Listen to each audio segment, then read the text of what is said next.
wouldn't change places with anyone tonight. We'll carve pumpkin faces and watch the witches' flight. Every human heart will shudder. Every soul will shake with fear. Tonight, the creepiest. Tonight, the scariest. Tonight, the most wonderful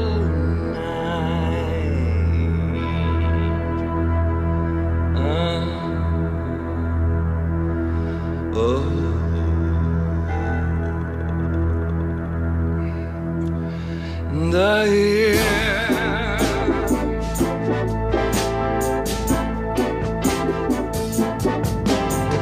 Anything can happen on Halloween. Your dog could turn into a cat. There may be a toad in your bass guitar, or your sister could turn into a bat. Christmas time brings the snow. Summertime brings the sun. But on Halloween, your blood begins to run. Something spooky's going down. Anything can happen on Halloween. It's better than a video. Gremlin's gonna mess up every cassette from London to Idaho. April 1st can be fun. New Year's Eve is a bore. But on Halloween, your flesh begins to crawl.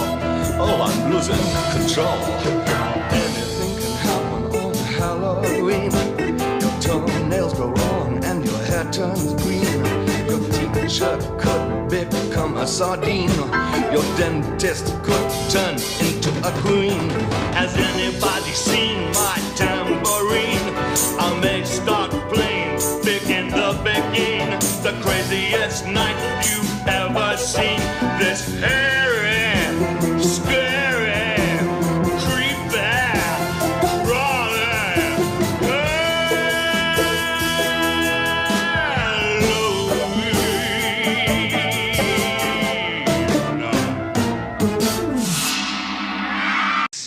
Halloween. Hit it! I wouldn't change places with anyone tonight. We'll carve pumpkin faces and watch the witches' flight. Every human heart will shudder. Every soul will shake with fear. Tonight, the creepiest. Tonight, the scariest. Tonight, the most wonderful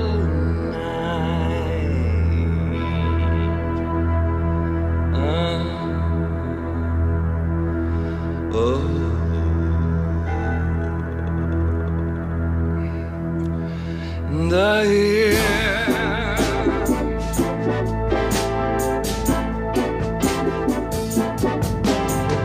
Anything can happen on Halloween. Your dog could turn into a cat. There may be a toad in your bass guitar, or your sister could turn into a bat. Christmas time brings the snow. Summertime brings the sun. But on Halloween, your blood begins to run. Something spooky's going down. Anything can happen on Halloween. It's better than a video. Gremlin's gonna mess up every cassette from London to Idaho. April 1st can be fun.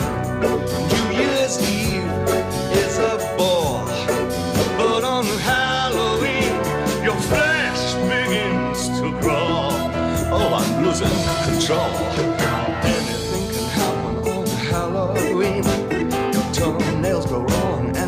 turns green. Your teacher could become a sardine. Your dentist could turn into a queen. Has anybody seen my tambourine? I may start playing big in the beginning. The craziest night you've ever seen. This hairy, scary, creepy, crawling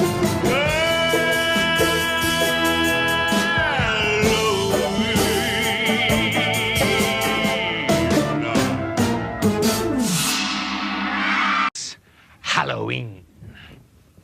Hit it!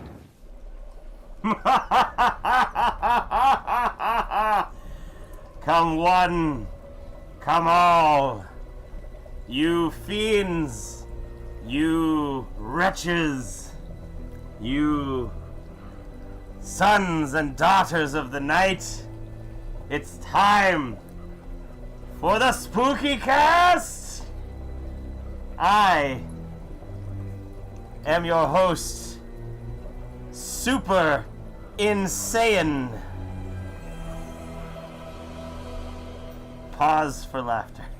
Oh. And my co-host. Wait, hold on. I'm about to go super insane. Ah! Ah! Ah! Ah! Ah! Ah! Is your power level higher now? My power level is over 9,000. Yeah. My pizza level is unfortunately at 0 at the moment. But so, and who is my co-host here? What sort of fiend do I have sitting in front of me? I was thinking that I'm sane Michael Jackson. Is this a Michael Jackson jacket? It could be a Michael Jackson jacket, yeah. I'm less crazy than him in my opinion. Oh, okay. Sane. So, sane Mike. We have super insane and sane Michael Jackson joining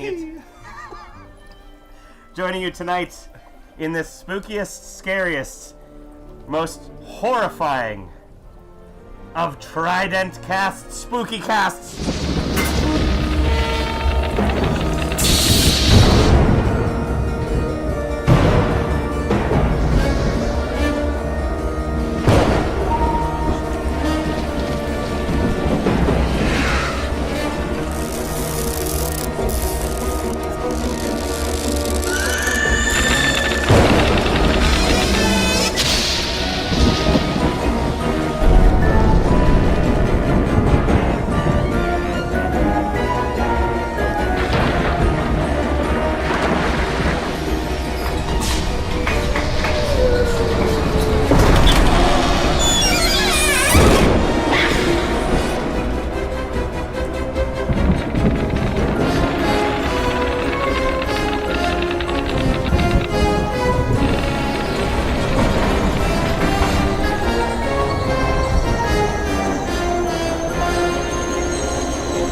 From the crypt.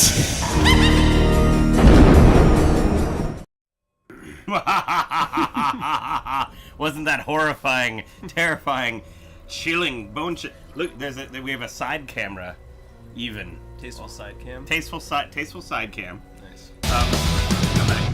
Let's go back to the main side cam. This Oh my is gosh. Spooky 9Me. Oh, hold on. Somebody donated. We must drink. Cheers, thank you. Cheers, cheers, cheers.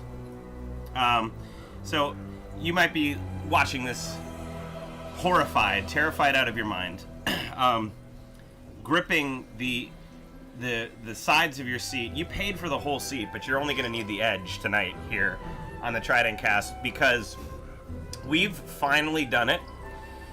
We finally cut out the chaff, the unnecessary middlemen out of Lords of the Trident. I actually thought of a You Better, You Bread segment related to this. Oh, yeah? If you're able to kick it off. I can kick it off. Ladies and gentlemen, let's start off with America's second favorite segment of the podcast. It's you better, you Brent. All right. I was thinking, What better you do, Brent? if you're in a band, like making money in the music industry is hard. Profit margins are low. Yeah. Eating cat food off of a bar floor. Mm-hmm. And if you're looking at your quarterly numbers and you decide that stocks are not up, Yeah. you got to figure out places to cut cost.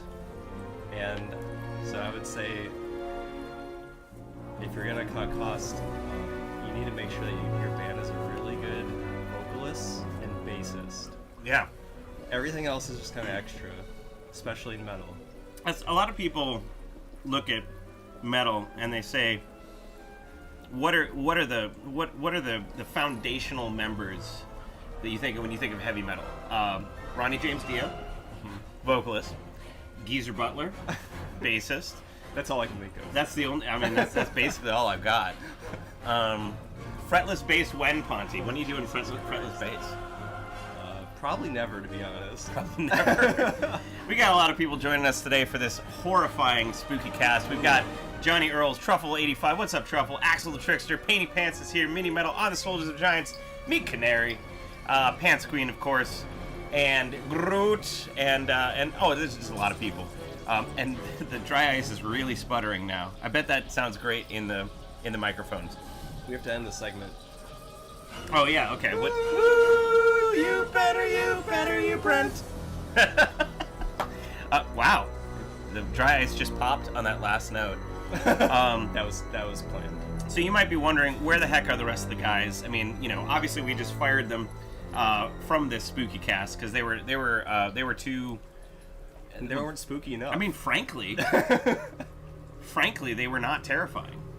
They came in and they tried to say boo, and it was like, boo, didn't work out. So too wholesome. Too wholesome. Oh, and yes, Pants Queen, this is Bethlehem Wiltshire. Thank you for noticing. Appreciate that. Yep. So unfortunately, an evil witch doctor has cursed Aki with a sickening plague, and then Brian got bitten by one of those mushroom zombies from The Last of Us, and he drove up to Door County to rejoin the hive mind. So he's not. I will destroy you. I will. And so yeah, there's a lot of stuff going on with other people in their lives. I don't know where Brett is. I think he's been a ghost this whole time. I thought he was just being cool and popular somewhere. Oh yeah, he's probably being cool and popular, or maybe he's a ghost. Yeah. Maybe ghost parties are in this time of year. Maybe one of these gigs will show up, and somebody will say like, hey man, where's your drummer? And we're like, what? He's right back there. And we'll look, and he's disappeared. And then we'll be like, ah! Screaming at nothing. Yeah, screaming at nothing. Yeah. Oh, Meat Canary, no cat pick of the month. Don't worry. Aki has sent a cat pick of the month. We will have a cat pick of the month. Everything will be okay. Yeah. Trust me. We have contingency plans. We do. We have contingency plans. So we're down to only the spookiest members, and I think Aki is probably watching this live. So if Aki wants to pick up his Ouija board and do some clairvoyance into the chat to let us know what his favorite spooky things of this year have been, I suppose we can probably seance him, divine his wisdom coming in. But while I finish up this wonderful slice of gigantic Motherlode Rocky Rococo's pizza, that Asian metal definitely wouldn't like. He definitely doesn't like this. This is not his favorite pizza ever, and he didn't beg us to buy this and then get sick. So that's good. So that I'm glad that he's not really missing this right now. But what would you say are the scariest? And I mean, everybody else in the chat, you can join us here.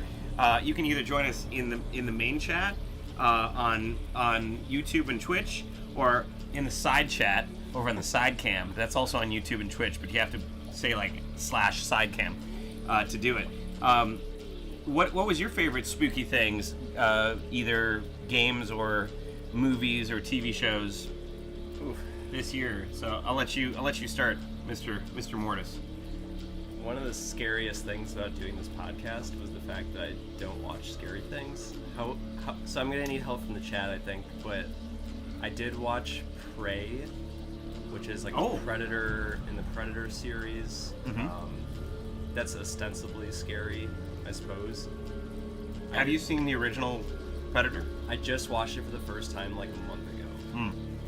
And oh, thanks. God damn it, I want that Rocky so bad. we got That sausage plus motherload crust is fire. I gotta turn up the volume so we can hear people's. The dry ice is too loud. Dry ice is too loud. Thank you for that. Yeah, I watched Predator for the first time recently, and it was awesome. Like, within the first 5 minutes is the, like, bicep high five thing, that gif, so I was stoked about that. Anyway, Prey was okay. But you said, what is the most spooky, and that's probably it for me. So, Oh, Red Hexter, thank you for the sub. Dylan, you son of a bitch. yeah, going to work is terrifying. Maybe turn on this spooky music. Is there music going right now? There's spooky music going on right now. Is the spooky music too much? Groot suggests. Apparently it's too much. I'll turn down the spooky music. Entertain them while I do this. Did Aki just donate to his own band? Did Aki give us money? I think Aki gave us money, maybe. That's hilarious. All right, I've turned down the spooky music. I should pull up the activity feed. Oh my God, there's a hype train. There's a hype train. Mini Metal, thank you for the gift sub to Heidi. You've given 34 gift subs in this channel. Wow. That's too many. Thank you. I love you. That's amazing. Let me open up the old Twitch notification so I can see who did what. Oh my God, Twitch, I got it. Okay, highlights, doodly doo. Activity feed, pop out. There it is. Now we can see. Okay. Who do we gotta thank?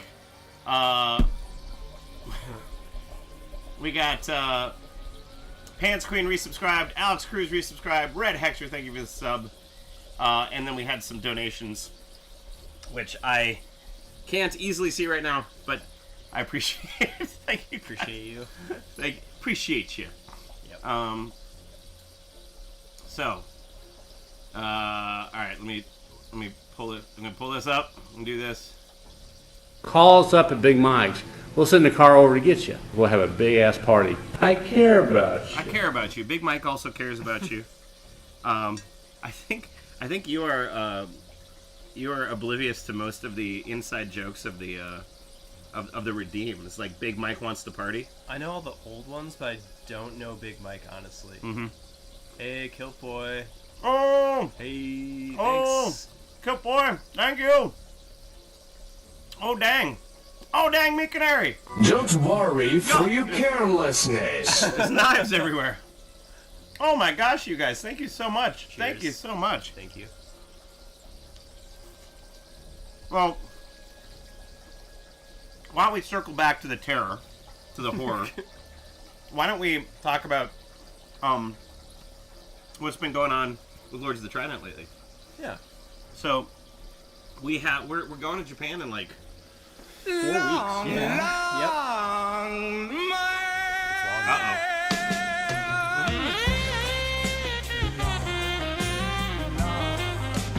Uh-oh, you can need some hair. You gotta whip it around.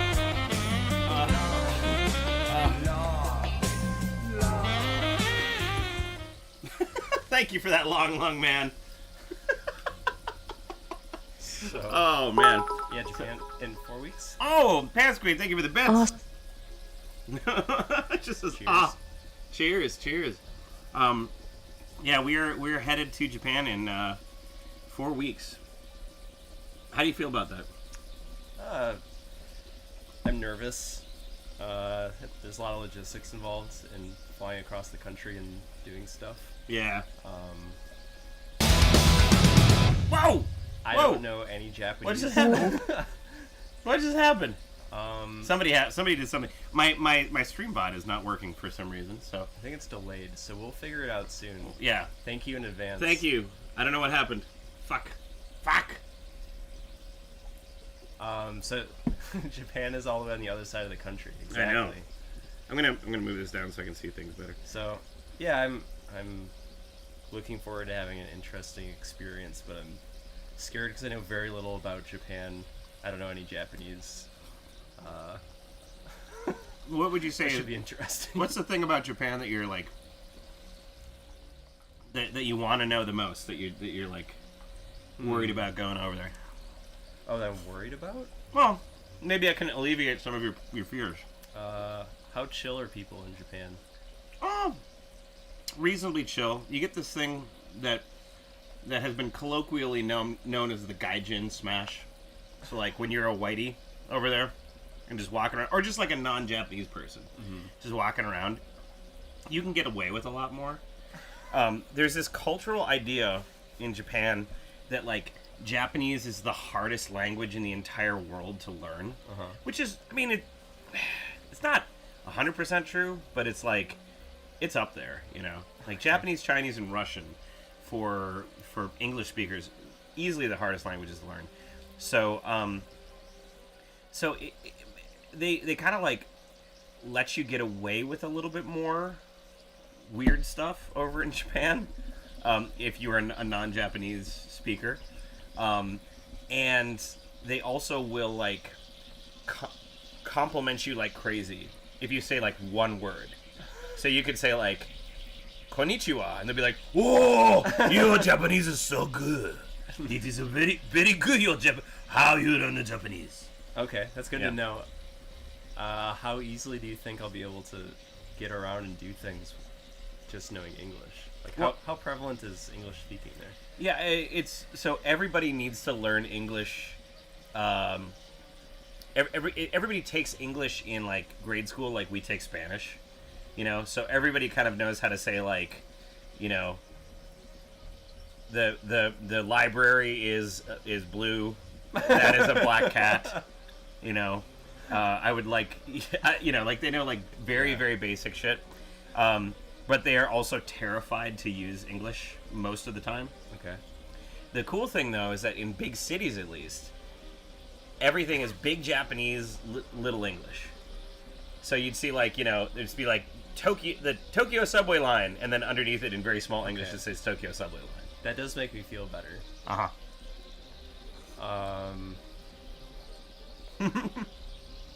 Yeah, everybody's saying "Donde está la biblioteca?" Yeah, that's what I was thinking of. I was thinking about another thing I was gonna look into is like how will it be being a vegetarian there? Terrible. You're gonna be. They can't possibly put just vegetables and rice. You're gonna be eating air and hopes and dreams. For like, the problem is that like everything has some form of like fish in it. Right. So it's you know, I remember a story of somebody who went to Japan and was a vegetarian. I was staying with a host family and was saying like, was explaining to them in Japanese like, oh, I don't eat meat. And they handed them like a fully cooked fish. Oh, I've heard that fish Yeah. can be not meat. Fish is not considered Or meat. It can be just beef and pork. Yeah. Yeah. So like handed him a fully cooked fish, and this person said like, no, I don't eat meat. And they're like, you also don't eat fish? And they're like, she said fish is meat, and they're like, I guess maybe. And then proceeded to hand her a ham. Like, they're like, here you go. It's like, no, I don't eat meat. You don't eat beef, right? No, I don't eat any meat. Oh. And they were like, oh no. So they don't. There's a lot of like weird cultural differentiation between fish and beef and pork, and so yeah, it's. I'll look that up. It's not as clear cut as like, is animal and walks or swims, you know. I'll have to learn how to say I don't eat beef or pork or fish or chicken Or whale. lamb or whale. I don't eat the following things. The main ingredient in all of your food. Yeah. So, We'll see how that goes. if you guys have any suggestions for Mr. Mortis about getting around Japan as a vegetarian, Yeah. throw them in the chat. I'm really interested to see public transportation there, particularly with Yeah. going to and from gigs. I hear it's great, so I'd like to experience that. Oh, Brian's watching. Ooh. What's up, Brian? Also, Preets, welcome. First time chat from Preets. We know Preets. Preets is good people. Grew up vegetarian in the Indian family, and fish always counted as meat. Yeah. Interesting. So yeah. Public transportation is. Oh, Red Hexter, thank you for the bits. Cheers, cheers, cheers. Thank you. Public transportation in Japan is amazing. Yeah. Yeah, it's like obsessively on time, really, really good. I mean, the only thing we probably want to try to watch out for is like rush hour in Tokyo sucks. Like it is like it's going to the it's going to the biggest concert you've ever gone to, the sweatiest, grossest mosh pit, and you just shove them all into a train, and you're just like cramped up into another person. They literally push you in. They have those creepy white gloves, right? Yeah. All the transport people wear the white gloves. They're just like, I'm mean so sorry. Mickey Mouse. How I see that. Yeah. Okay. Is there something you're looking forward to? Yes. Or do you have questions that I can answer, Ty? Oh, do I have questions about Japan that you can answer?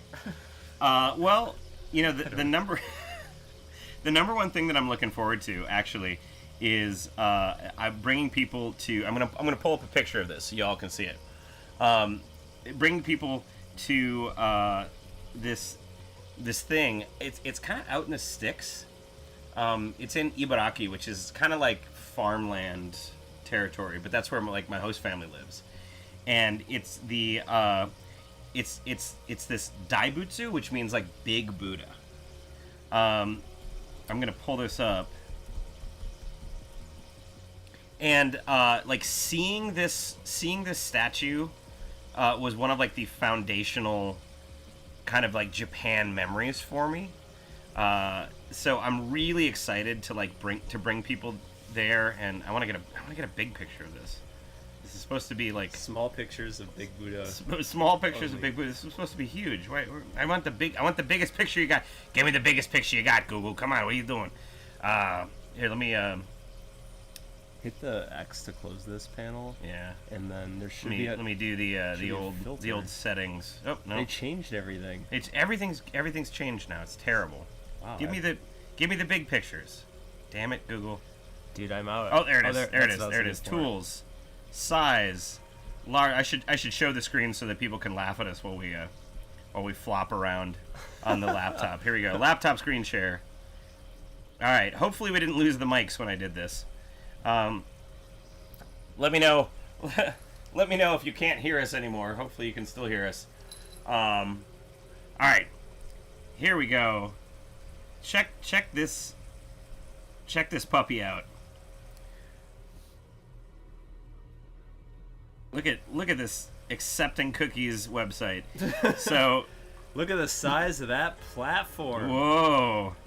So this statue up until I want to say like 2008, from 1994 to 2008, was the tallest statue in the world. It's 5 times the size of the Statue of Liberty. So it's and you can kind of like get a little bit of a perspective. I mean, this is from quite a ways away from it. It's it's gigantic. So I am really excited to bring people there and to show you this. Oh, and there's a rabbit. That's a cute little. It's a bunny resting. Oh, there's more bunnies. Oh, and look at all the bunnies. This is great content. This is one. Oh, I think these are guinea pigs. Yeah. Anyway. Right. So yeah, great content.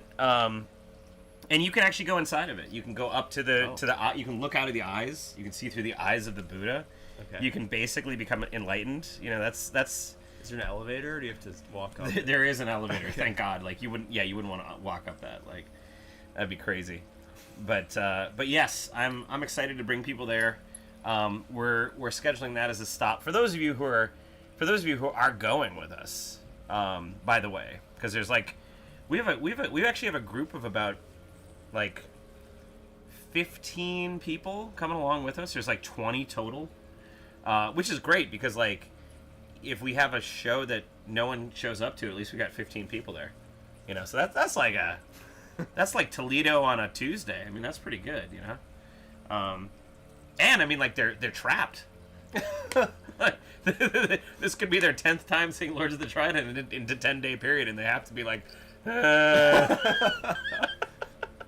suckers. Yeah. But we're gonna bring them along. Fang, where do you buy cheese curds in Japan? I don't think you. Oh, let me tell you a story about Japanese cheese. Japanese cheese. All right. Japanese cheese sucks. Japanese cheese is the worst. I'm sorry to anybody out there who's Japanese in the audience, but you know it, okay? Don't even try to hide the fact that your cheese blows. It is terrible. So the first time I went over to Japan, I spoke like this much Japanese. I knew how to say like, where's the toilet? How much is this? And like, how do I get to the train station? That's about all I knew. And my host family spoke like this much English. So we were a hilarious pair, like trying to like mime things and figure things out.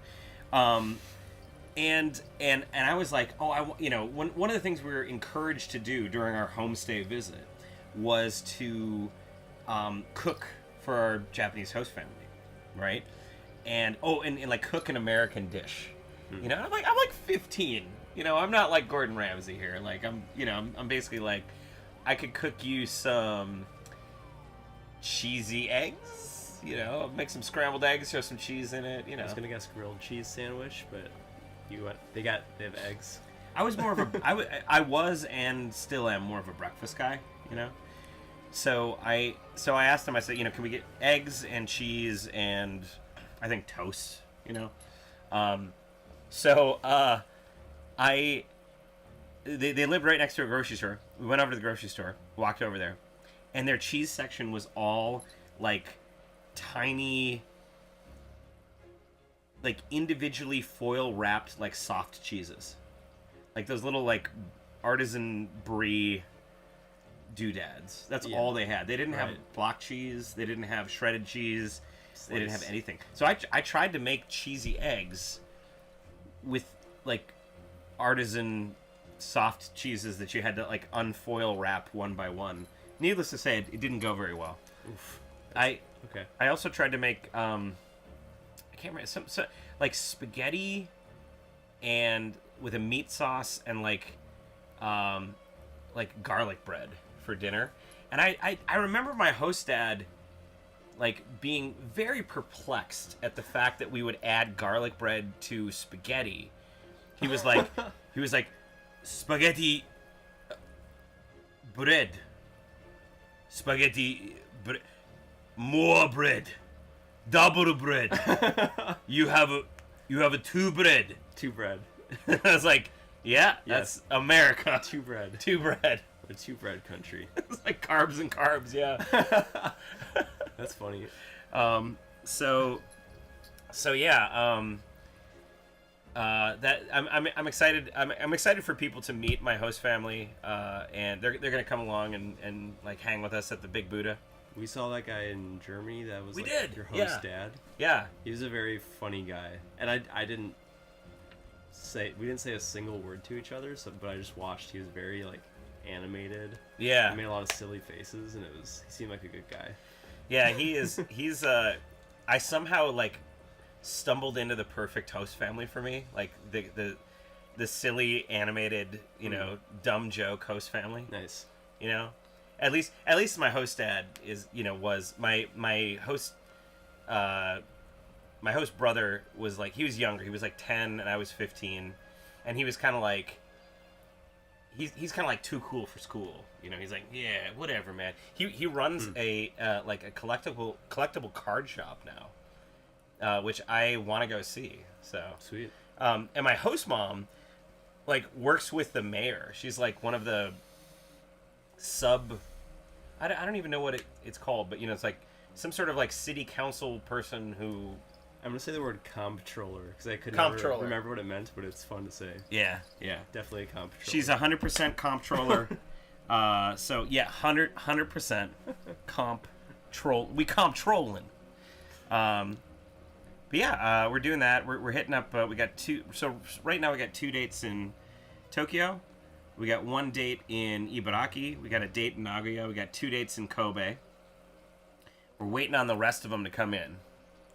Right now. Is there one of those shows that you're most excited about, or do you have much info on them? I think the Tokyo shows are going to be good. The venues look cool. The Nagoya venue looks cool. It's called Music Farm, so that should be interesting. So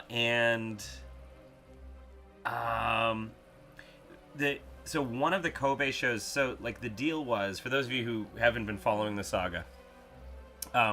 Japan literally just opened their doors to foreigners without like visas and you know, medical checks and everything like that in October 11th, and we had this trip planned for like over a year. I think like we've been talking about it over a year. Yeah. So normally we would have had this thing 100% booked, you know, 6 months out, but no venues in Japan would book foreign bands until the government said, like, it's cool for them to come in, because they basically assumed, and probably rightfully so, that that the shows would get canceled and they'd be left with big giant holes in their booking, you know, in their books, basically. And so, since they just opened up the country, we are booking now with like 6 weeks out instead of 6 months. Which, if you've ever tried to book with six weeks out, it's not good. I wouldn't recommend it. It's not what you want to do. So we've been having trouble finding places that are open, just because it's like, I mean, 6 weeks out and pretty much everything is booked at this point. So we've been kind of toying into the acoustic territory, and there's a show. We have one of the shows in Kobe at this place called Alchemy, which has this like super cute like rooftop cafe bar, and I'm pretty sure that's where we're gonna be playing, like in this like Kobe cute, like very like hip cafe. It's gonna be acoustic Lords of the Drive. That'll probably feel surreal. Totally unrelated question. How cold does it get in December? If you're up in Hokkaido, up in the north, that's about the same latitude as Wisconsin. Okay. So it can get cold. But like down where we are in Tokyo, that's probably like an Alabama, you know? I mean, it's quite different. Yeah, so it's not going to be like mega cold, but yeah, it could get a little cold. We want to bring like a variable jacket, is what I would say. You know, like not a winter jacket, not a you know, not like a little tiny itty bitty baby jacket, but like a variable, like, you know. Like this? Yeah, exactly. Like a smart Michael Jackson. Should I just bring this? Yeah, bring a sane Michael Jackson Right. jacket. I'm already establishing the look. Oh, I like it. I like it. I had another question. Do you know enough about Japanese people's taste in metal that you have a set list brewing in your head? Because we haven't talked about it yet, and I'm like, that's a good question. I honestly don't know. Like, I know for a fact that they're gonna love us. The fact that we like dress up, you know, that alone is worth plus 10 Tokyo points. Sweet. You know, okay. we can almost fill out the entire punch card with just that. Okay. Basically. Good. Yeah. But you know, I think we probably want to lean a little bit more. Chat. Let me ask the chat here. Put in the chat, what is your top 2 Lords of the Trident tracks that we should play in Japan. Think really hard, right? Because this is something we're gonna take your suggestions and we're basically gonna make our set list right now. We did cross the line. That was on like the Japanese edition. That was the European edition. We didn't have a Japanese edition. Oh, we had a Patreon and a European. Yeah. Sorry. Yeah. Sorry. If I had to guess, I'm gonna say we're gonna want to skew maybe a little bit faster, or a little bit more like grandiose power metal. So Figaro. Well, like Figaro, Dance of Control would be good. Mm-hmm. You know, maybe we don't want to play Figaro every single night. Please, God, for my sake. But you know, I don't know. Just the Offering playthrough. I mean, like, yeah, we're probably gonna play a lot of stuff from the Offering, basically. We're seeing Figaro, Acolyte, Burn It Down and Feed the Wolves, Charlatan, and Fighting for Love. Ooh. Whoa. Interesting. Interesting truffle. I feel like we just asked a personality test, so we're gonna be analyzing everyone's choice. Yeah, exactly. Mini Metal once killed a die in Chains on Fire. What does that say about it? I mean, what Mini Metal wants is an entire set of Manly Witness. he wants us to play Manly Witness 8 times, and yeah. I'll do it if Mini Metal comes to Japan with us. Yeah, Mini Metal, you coming to Japan? Come on, brah. Why aren't you coming to Japan? There's banks in Texas you can rob, right? Can't you do that? Right. So yeah, we also have a Japan shirt design that I'm gonna pull up right now. For those of you who have not seen it, it's pretty killer. God, I have to log into Facebook. This is terrible. I can't afford that. I mean, Mini Metal, you're young. What do young people do to make money? Donate plasma. Like, you got a lot of plasma in that vein. I thought they all TikToked in those veins. and YouTube to make money. Oh, Mini Metal, have you not been TikToking enough? Jeez. All good, Mini Metal. We'll play Manly Witness 8 times in a row another day. Yeah, we'll do it for you. All right, so here we go. Let me show you this amazing T-shirt design. Look at that. Look at that. That is by our wonderful friend Bo Bradshaw. You know him, you love him. 80% of your wardrobe is probably Bo's work. How do you feel about you having like some sort of fire or demonic powers? Oh, I like it. Mm-hmm. Yeah. What spell are you casting? Some kind of magic fireball, honestly. It doesn't look too out of the ordinary at this particular time. I like how your middle fingers are together somehow in that one, and then you're like down here. Yeah, leather. I didn't notice that before. Yeah, it's pretty cool. Brian's got some sort of weird like smirk thing going on. Like he knows what's about to happen. Like he knows what's going on.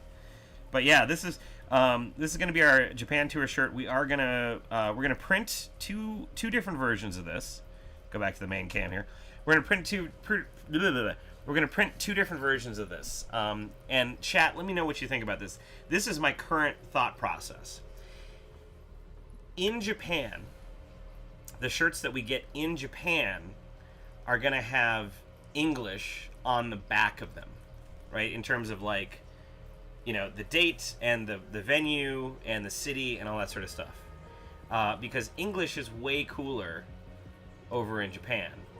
But the shirts that we print back here in the States, that we might sell this shirt, we might just give it away for Patreon people. But the shirts on the US version is going to have Japanese on the back. Can it be shitty English? Because we think Japanese is cool. Yeah. They think English is cool. They think English is cool. I don't know. We should make up some kind of crazy English phrase that just would sound cool to them. What crazy English phrase would we do? Everything that comes to mind is like anthem, like destroy the boredom or yeah, mountaintop. No satisfy. No satisfy. Oh, no satisfy is a good one. Like. Whoa! That's terrifying. Jump scares. One. You didn't think there was going to be jump scares in this podcast, but oh my god! Oh, Mini Metal has a good idea for an English for the entire Scott Steiner math promo. Oh I man! don't know that one. Oh. Is that what Camden? That's just what said Cam. today? Yeah. I read that and I was like, it sounded amazing. You haven't seen it. Oh No, sorry. man! Most band metal. That is really good. That's a good one. I like that. So for those of you, fun story. We did a Japanese T-shirt back in the day for our original 1854 Japan tour. Mini Metal. You know they say all tridents are created equal. So I'm gonna pull this up right now. We did a Japanese shirt back in the day. We did a couple of them actually, but it was one of my favorite designs, to be perfectly honest, that I've made. The yellow black. The yellow one. That one popped. It popped a lot, and it was also filled with like very toxic chemicals that I found out about. I didn't see it when you were clicking through. Yeah, okay. Maybe it's not on the sold out list quite yet. Maybe it's still hanging on. Maybe we still have like one or two, smalls left. There it is. Here it is. All right. So check this out. This is the reason I'm showing you this. This is directly related to what we were talking about here. This design. What size Let me do see we if have I can. left? Oh yeah, what size do we have left? Small, out of stock. Medium, out of stock. Large, we've got one large shirt left, and that's it, baby. Okay. We got one large. But check out this design. So what I wanted it to say is legendary heavy metal, right? And the top kanji on that, the top three ones there. It's toxic. It's and for toxic. sale? So it's only toxic while we're printing it and when we're drying it. Once it's dried, it's no longer toxic. But I found out that you should probably be exposing the ink outside, with like a lot of air flow. I found that out a little bit later in the game than I probably should have. So yeah. But anyway, the top of this shirt, of this toxic poison shirt, says, here, let me see if I can get and we've also got some model shots. Look at this. Look at that. Oh hey, it's Ari. It's Ari. We got Cool. some model shots. I didn't know we did that. So the top of the shirt does say legendary. Okay. Densetsuteki. Legendary. The bottom of the shirt, I wanted it to say heavy metal. But in order to get it to work with the design, because it's like three kanjis, right? It's like boom, boom, boom. And I wanted the bottom to also be like boom, boom, boom. And heavy metal there's no kanji for heavy metal. What there is a kanji for, that is three kanjis, is heavy metals in terms of like on the periodic table. Heavy metals sounds like something Squizgar would say. Yeah. So I think that's a good idea. So that's what we did. That's our legendary heavy metals. So it doesn't make a ton of sense, but it's good enough for us. It's good enough for us, yeah. Yeah, and I think most people who bought it are not Japanese, so like they're, I don't need sense to know how to rock. That's right. But yeah, most band metal. I like that one. Yeah, that's pretty good. Oh, could you put like on Earth somewhere? Yeah, the Earth of most rocking bands, maybe. That's good. Yeah. Yeah. Yeah. So, I'd settle for a Tonto. All right. Does a katana come with a shirt? Unfortunately, no. Fortunately, no. So yeah. We've got that shirt coming up. Most rocking band of Earth. I think that's great. The most rocking band of Earth. I love it. Mini Metal, you got it. You got it. So yeah, we got that coming up, and we're going to Japan, and it's going to be exciting and terrifying, and we couldn't have done it. We couldn't have done it without your support. Thank you guys so much, especially for those of you who are on the Patreon, which I assume is like 98% of the people who are watching this right now. Going to Japan would be like, let me be 100% real with you. We are to make this happen. We are literally using every last dollar in our band fund right now. Like literally. Oh my God! Wait. Oh, who donated? Who donated? Preets, $50. Oh, Preets. cheers, man. Preets. Holy buckets, Preets. To you. Oh my God. Preets, you were amazing. Next time I see you, I owe you 5 $10 hugs, which is like, that's a premium hug. You know, the $5 hugs, you get a little pat. You get the double pat. The $10 hugs are like the, that's the one that I do the chest flies to like get good at hugging. You know, so I owe you 5 of those. Jeez. So we are literally emptying the entire band vaults to be able to go over there and do this. And for a normal band, that would be insane. That would be stupid. That would be a bad move. But we're not a normal band, baby, and we are stupid and insane. That's right. We're the most rocking band of Earth. Yeah, we are the most rocking band of Earth, baby, and you better believe it. So if we didn't have the Patreon, we wouldn't be able to do this. If we didn't have your guys' support, we wouldn't be able to do this. So thank you so much for being amazing people and for helping us on the Patreon. It's right up there. Right over there, patreon.com, that way. Right there it is. Yep, patreon.com/SwordsOfTheTrident. If you want to join up. Yeah, so Japan is coming up. Also, and let me see if I'm going to see if this is going to work. I don't know if this is 100% going to work, but one of the other spooky things that we did today, one of the other terrifying, scary things that we did today, is... Con los terroristas!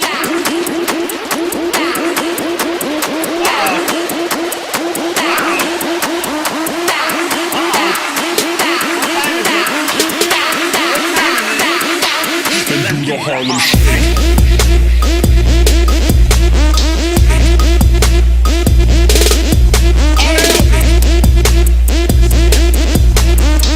Con los terroristas.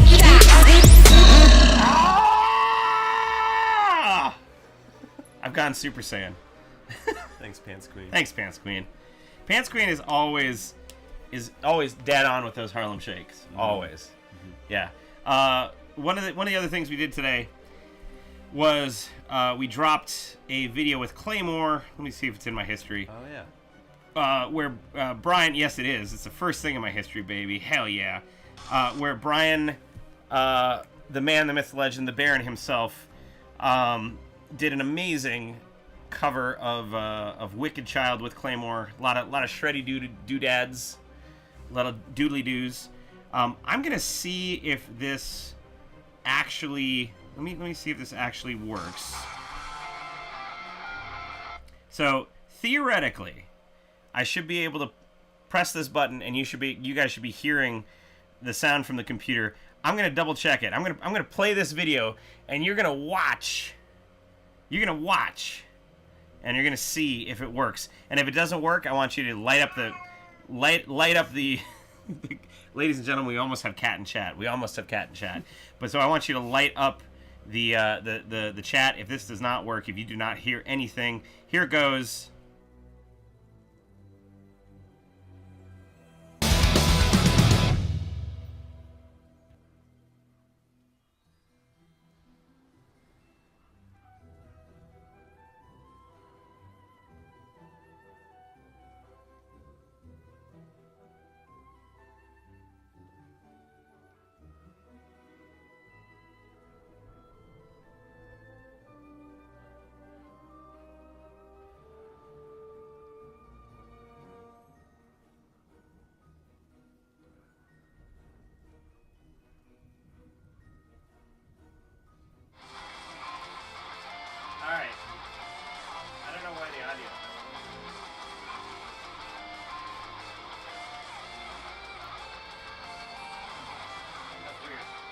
I can vouch for them that it sounds like cool guitar music. I think it's from Final Fantasy.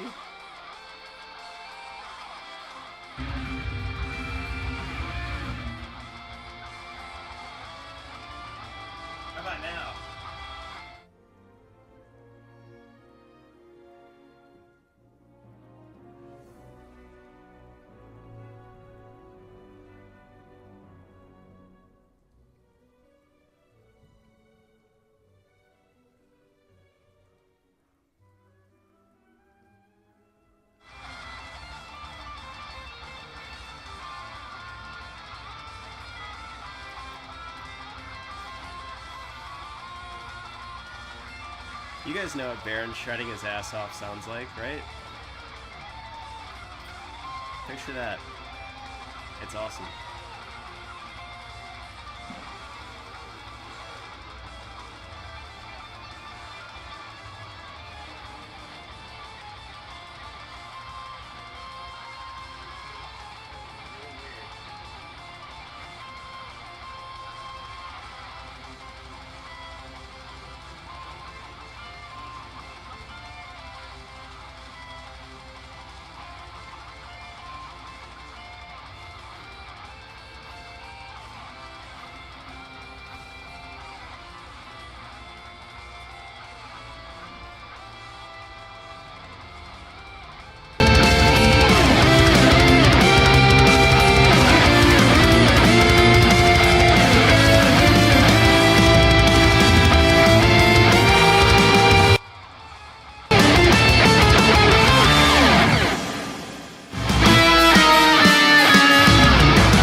Any luck? I think I fixed it, but it was too much. I think it was too much rocking. You fixed it too much? I fixed it too much. There's your problem.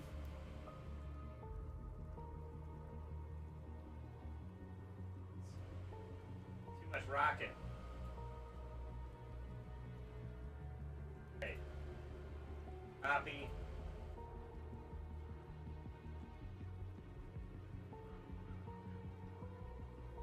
There we go.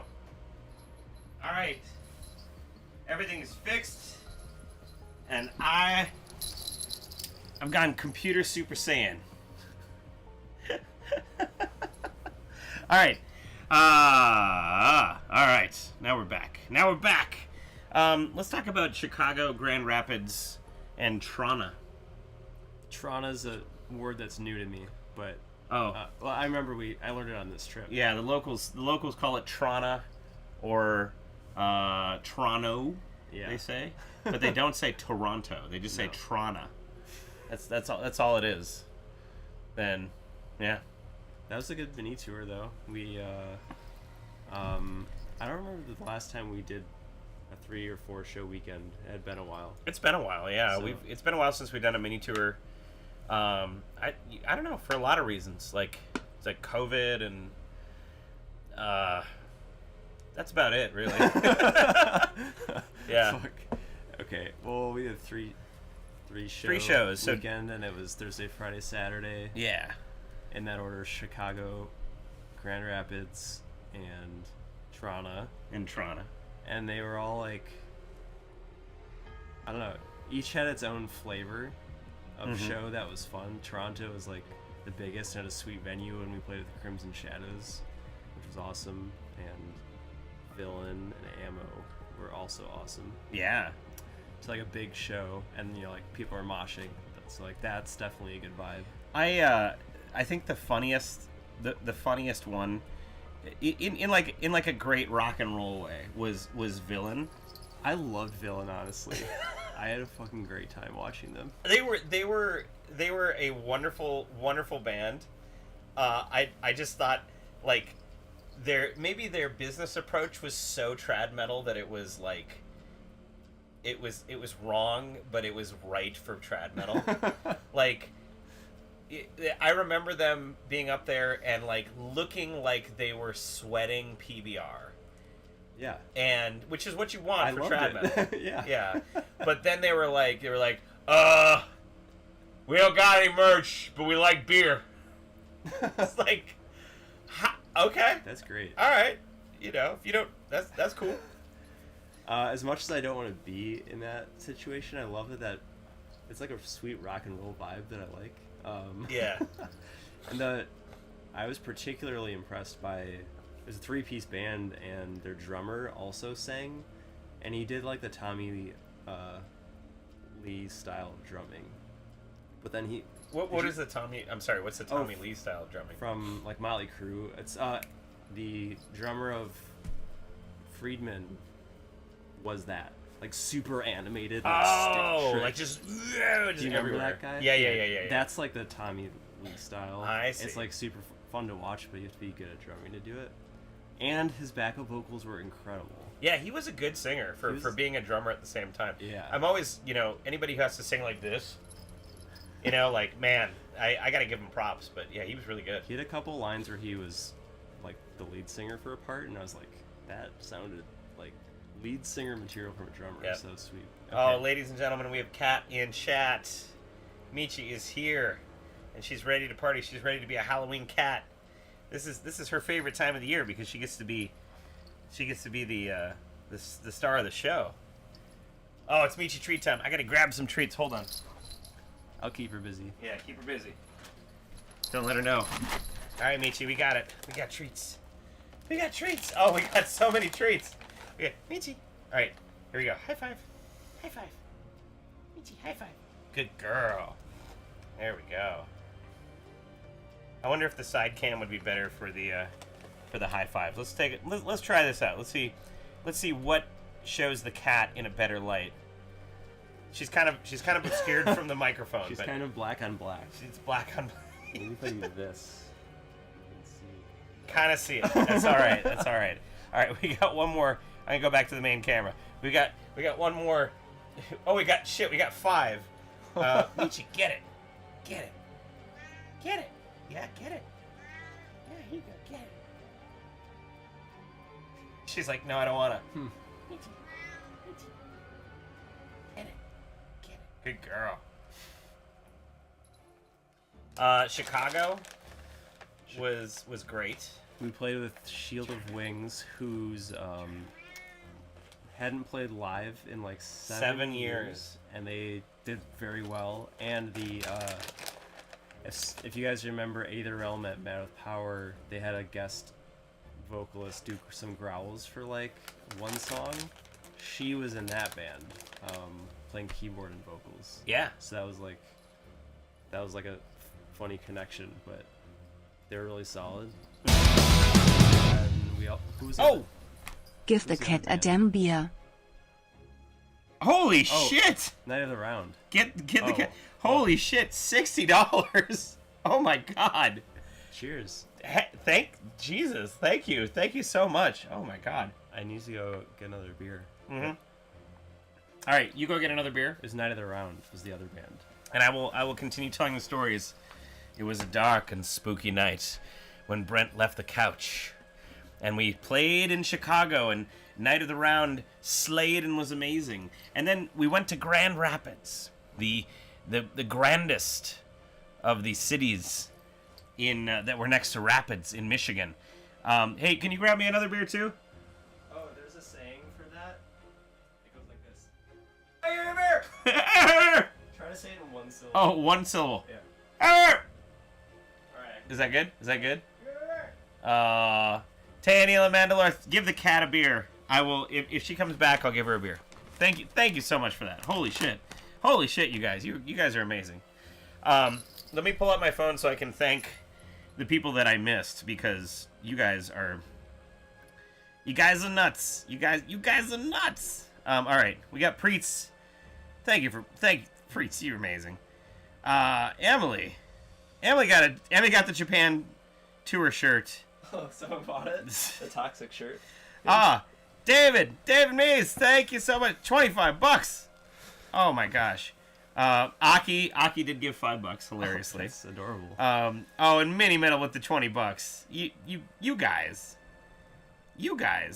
All right. We're gonna give a shout out to Priscilla and Hudson on the podcast tonight. Happy wedding. Congratulations. Cheers. Congrats. You're getting married. It's amazing. Oh, where'd you get me? We both got Untitled Arts. Untitled Arts. Yeah. I've got the caramel coconut cookie pastry stout. And what do you have? The chocolate milk dark brew. Ooh, the chocolate milk. Cheers, you guys. I also want to give a shout out. I don't know if he's watching or not, but we went to Rocky. I went to Rocky's, picked up the pizza. We are apparently we're Rocky Rococo famous, because I was picking up the pizza at the Rocky Rococo's, and this dude stopped me and he's like, "Hey man, huge fan. Can I shake your hand?" I'm like, I'm like holding a pizza. I'm like, oh, thank you so much. And like, I like jumped out of there because I was like, shit. I gotta go stream. But I should have stayed and thanked him more for being an awesome person and for stopping me, because that made me feel real good. I'm like, oh my god, I just walk into a Rocker Coco's and people are like, hello, I know who you are. That's wild. We made it. That's wild. We've done it. We did it. It's thank you guys. We did it. We finally did it. We're Rocky Rococo famous. That's what it's been about all along. Yeah, we can stop the band now. Like that's all we needed, really. Glad we ended it as a two-piece. Yeah. We're the royal blood of Lords of the Trident. Cheers. Cheers to that. Anyway, what were we talking about? Okay, Grand Rapids. So real talk. I'm gonna give you all the inside scoop because I know that you guys watching the podcast, you don't like the bullshit. You don't like the social media niceties. I'm gonna tell you what really happened. Oh, the cat is back. I'm gonna give the cat a beer because this person gave me $60. Here you go, Michi, here's your beer. Here's your beer. She doesn't appear to want the beer. I'm gonna try. I'm gonna continue to try, but I don't think she wants the beer. She's sniffing it. I'm trying, dude. Has she ever drank beer? She's never drank beer. No, she's not into beer. Do you want her to? I don't want her to drink beer. No. But it's Meat Your Treat time again. It's Meat Your Treat. Meat Canary says it's Meat Your Treat time, and when Meat Canary says it, she means it. All right, here you go. Let's see if Michi will do speak. Let me see if I can get her dulcet tones here on the podcast.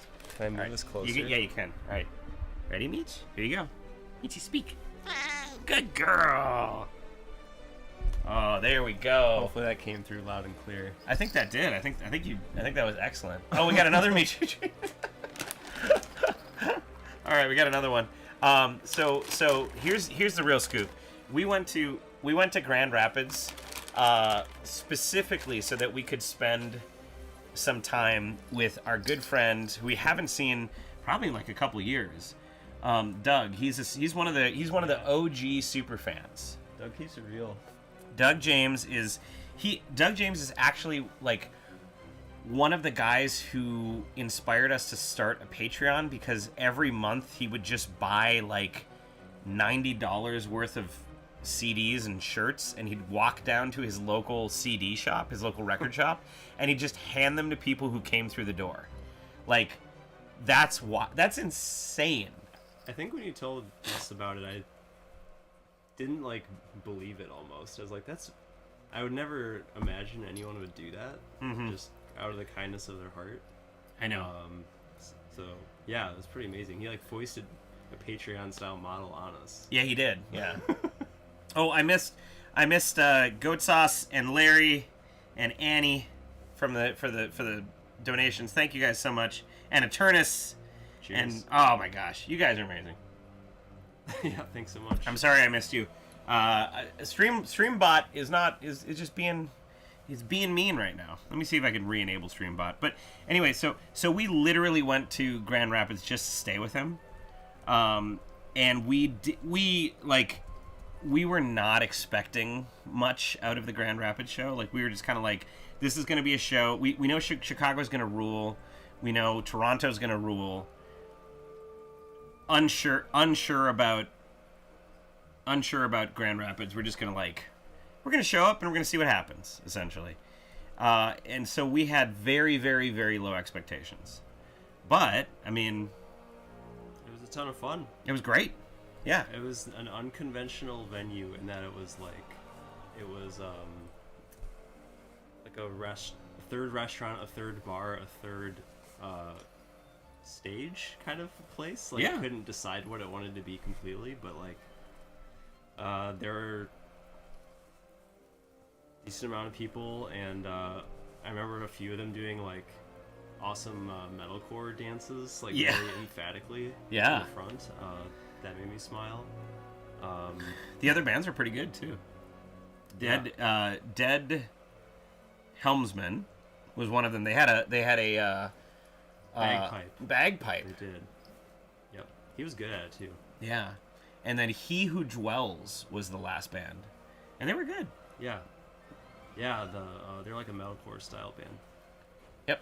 You forgot to gush about Night of the Round, though. Oh, That's what we were talking about. God, Night of the Round. Well, I mean, like Chicago.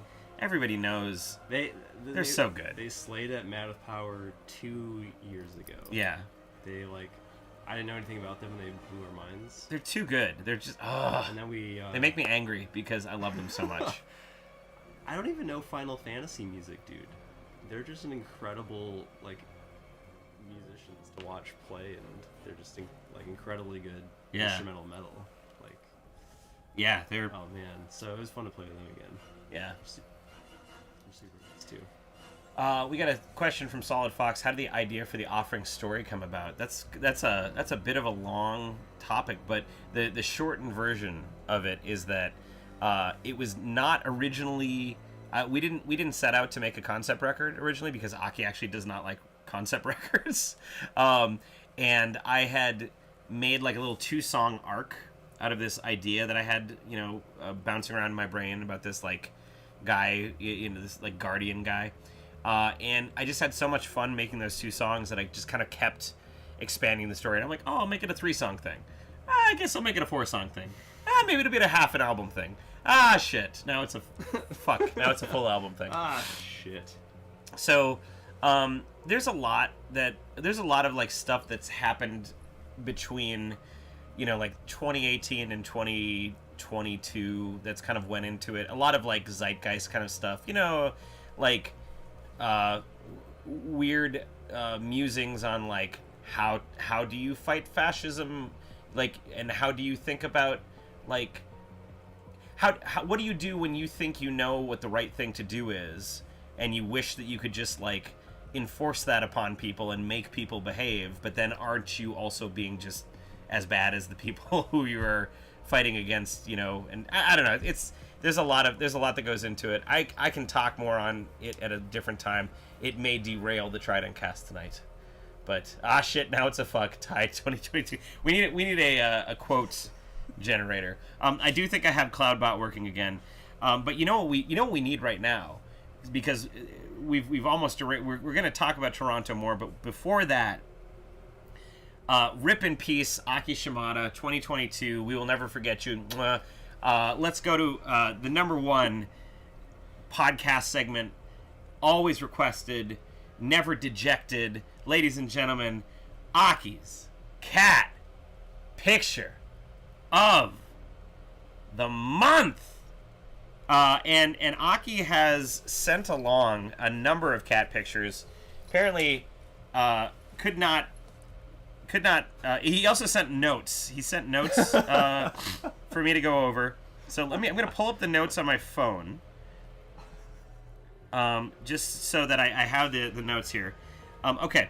Let me switch over to the laptop screen share here. All right, here we go, ladies and gentlemen. Here's your first cat picture of the month. Fluff. You just dive right in there. All right. So apparently this is the same cat. Let me see if I can. Oh, that's not it. Here's cat pic number 1. General notes from Aki. Nice rustic fall vibes. Really nice rustic fall vibes. You could hear the leaves crunch just by looking at them. Now, Brent is a professional photographer. How do you feel about that axe placement? What do you think about this picture? Can you give us your thoughts on the composition? I love it personally. I'm seeing strong. I don't know if people can see my hands. They can't. Obviously. They can't. No. There's strong, like, kind of leading lines guiding you in the shapes from the foreground tree up to a couple inches to the left of the cat. The cat's facing that way. You have the trunk, 2 trunks, 3 trunks in the back, and axe handle all pointing to about there, and that area is in focus. So it's like. I think it's well composed in that regard, and that all the pieces are coming together into a cohesive composition. Yeah. Okay. Let me try to do my best, Aki here. Nice rustic fall vibes. Crunchy leaves with nice golden hues. Mm-hmm. An axe. See, we're not messing around. He also put that in his thing. All right. Impressive how this cat can chill in the leaves one moment, stare down a bear in the next, which he's currently doing, staring down Holy a bear. Shit.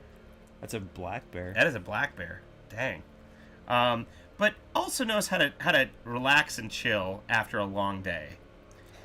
Conclusion: would totally buy this cat a beer. Let's go back to that staring down a bear. Wow. Yeah.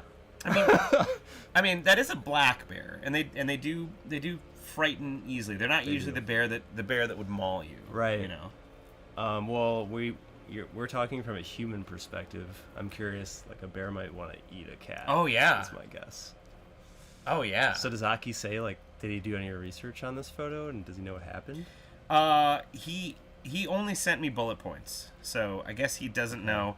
And he didn't send me the name of the cat. Let's call the cat. I'm gonna let you name him. What's the cat's name? What's that cat's name? Are all three of these the same? It's the same cat. Look, holy shit! It's that one. It's the same markings. That's amazing. That cat knows what's up. What do you think that cat's name is? Gosh, how about Murph? Murph, I like it, ladies and gentlemen. Murph the cat. Here he is. I don't know how to name a cat. Yeah, I was gonna call him D'Artagnan, but that's cool. I mean, like, Murph is also that great. Could be his middle name? Oh, Murph D'Artagnan Cat. Cat is his last. Cat is his last name. Right. Yeah. Ladies and gentlemen, there you go. The most requested podcast segment of the month. I've opened up a new tab. There it is. Aki's cat picture of the month. Thanks, Aki, for Aki. carrying this podcast. Rip in peace. Even from a distance. We love you. Hope you get well soon. From your, what was it, the zombie bite? Yeah.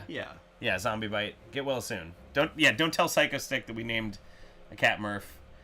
Says Mikey's watching the cat pics. Aww.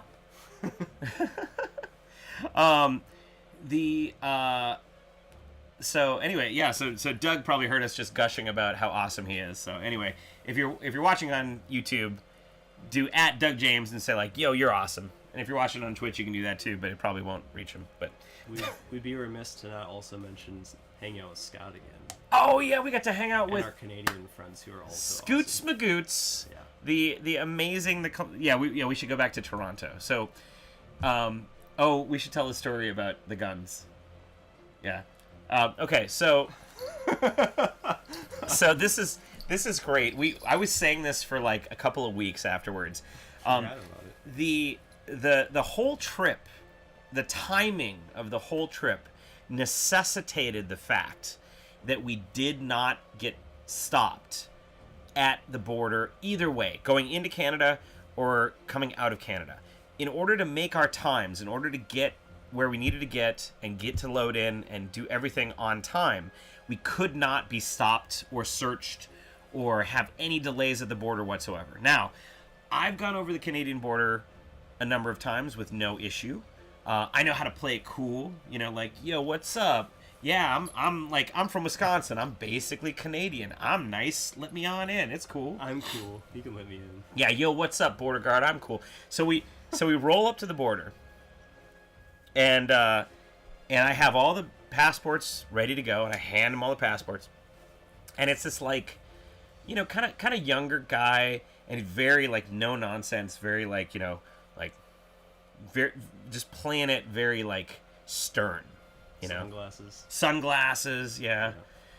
So we hand him the passports, and he's like looking through the passports. He's like, "All right, who's this? Who's Brent? Who's Ty? Who's that?" Raising her hands. When was the last time you were in Canada? And I was like, I don't know. 18? Like we were asking each other like, well, we toured back in 2017, 20. I'm like, it's definitely pre-pandemic. I was in Vancouver for Hyperspace a couple of months ago, but the rest of the guys, I'm not sure. And he's asking us just a few like random questions, like okay, who lives here? Who's this? Blah blah blah, blah blah. And then like, very loudly and forcefully compared to the other question, he suddenly looks at us and he goes, "Who owns guns? Who owns guns?" And I'm like, my first thought was like, The Americans? The police? I don't know. We were surprised by it wasn't like who currently has guns. It was like who. Yeah. Who owns guns? No matter where they are, it's like And we kind of like look at each other, and I'm like, does anybody here own guns? And everybody says no, and I was like, I don't think, like, none of us own guns. And he goes, no one owns guns. Like doesn't believe us. It's like, you're American and you don't own guns? Like, who doesn't, and no one owns guns. No, none of us own guns. And he like pauses for a moment. He's like, all right, going through. Yep. So it didn't take long, luckily. So, but for the rest of the trip, I was like, hey, do you guys have the keys for the van? Is there parking? Who owns guns? Who owns guns? Who owns guns? And I've been using, Heidi and I have been like using that. We're like, hey Heidi, where'd you put the towels? Yeah, do you have the clean? Who owns guns? Who owns guns? I don't know. Yeah, Sheriff Dick Shot owns guns, that's for sure. So that was our crossing into Canada story. On the way back, back to the U.S. is usually easier. Usually, just because you're American citizens, so they're kind of like, these dudes are coming back in from a hard weekend of partying with the Canadians. They're cool. And we roll up, and there's like 2 border guards at the U.S. side, and I think maybe one of them was training the other. And we handed the passports, and he's like, oh, where are you guys? How long were you in Canada? What were you doing? Blah blah blah blah. It's like, oh yeah, we're a band. We played Toronto the night before, and he's like, all right, how much money you're bringing back with you? And I was like, well, I think we calculated it in U.S. that was about $700. And the border guard, like, and he had asked us, he's like, where are you from? Madison. The border guard like stops for a minute and looks at us and goes, "You drove all the way from Madison to Toronto for $700?" Fuck yeah, we did. And I was like, "Yeah, but dude, the fucking crowd was killer. It was like 200 people." and I think the other border guard just kind of like looked at us and shook his head, and he's like, "All right, go on through." Hell yeah, we did. Hell yeah, we did. Oh man. We got to play with Crimson Shadows too. I mean, it was awesome. like that. I mean, $700 is not a bad night for like a tour stop. Like, Chicago, Grand Rapids, and Toronto. I think we made. You think we would have made more in Toronto with the amount of people that were there, but like, I mean, we made about $700 each night, pretty much. Yeah, that's pretty interesting because one of the shows had a much higher attendance than the other two, but we made the same amount of money each night. Yeah. The other two were, I don't know. We were talking about this in the van. Sometimes with the small shows, like, no one knows who we are, and then we just blow their asses out, and they're, like, surprised about it. And that could be something for the Japan tour shirt. Okay. Blow your asses out. Most metal band, blow your ass. Sure. So, yeah, I don't know. It's just, like, an interesting data point. Penny, have a good birthday for your buddy, not you. Happy buddy birthday. Happy buddy birthday. Yeah, now you're accountability-buddyable. Yeah, then we hung out with Scooter and Glenn. Yeah. Can I say that on air? You can say that on air. Yeah. So one of the things we were really excited about, besides playing with Crimson Shadows, besides seeing our buddies who we haven't seen in a while, we haven't played with them since 2016, 2017. Crimson Shadows. One of those. It was 2015. I didn't play that show. It was Oh with God, Unleash the 2015. Archers. Unleash the Archers in Milwaukee.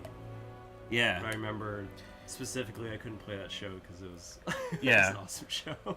So guys, Crimson Shadows was there when we met Unleash the Archers for the first time, when they on all of them crashed at my house, and at that time, this was pre-Mad with Power, that was the biggest breakfast I had ever made.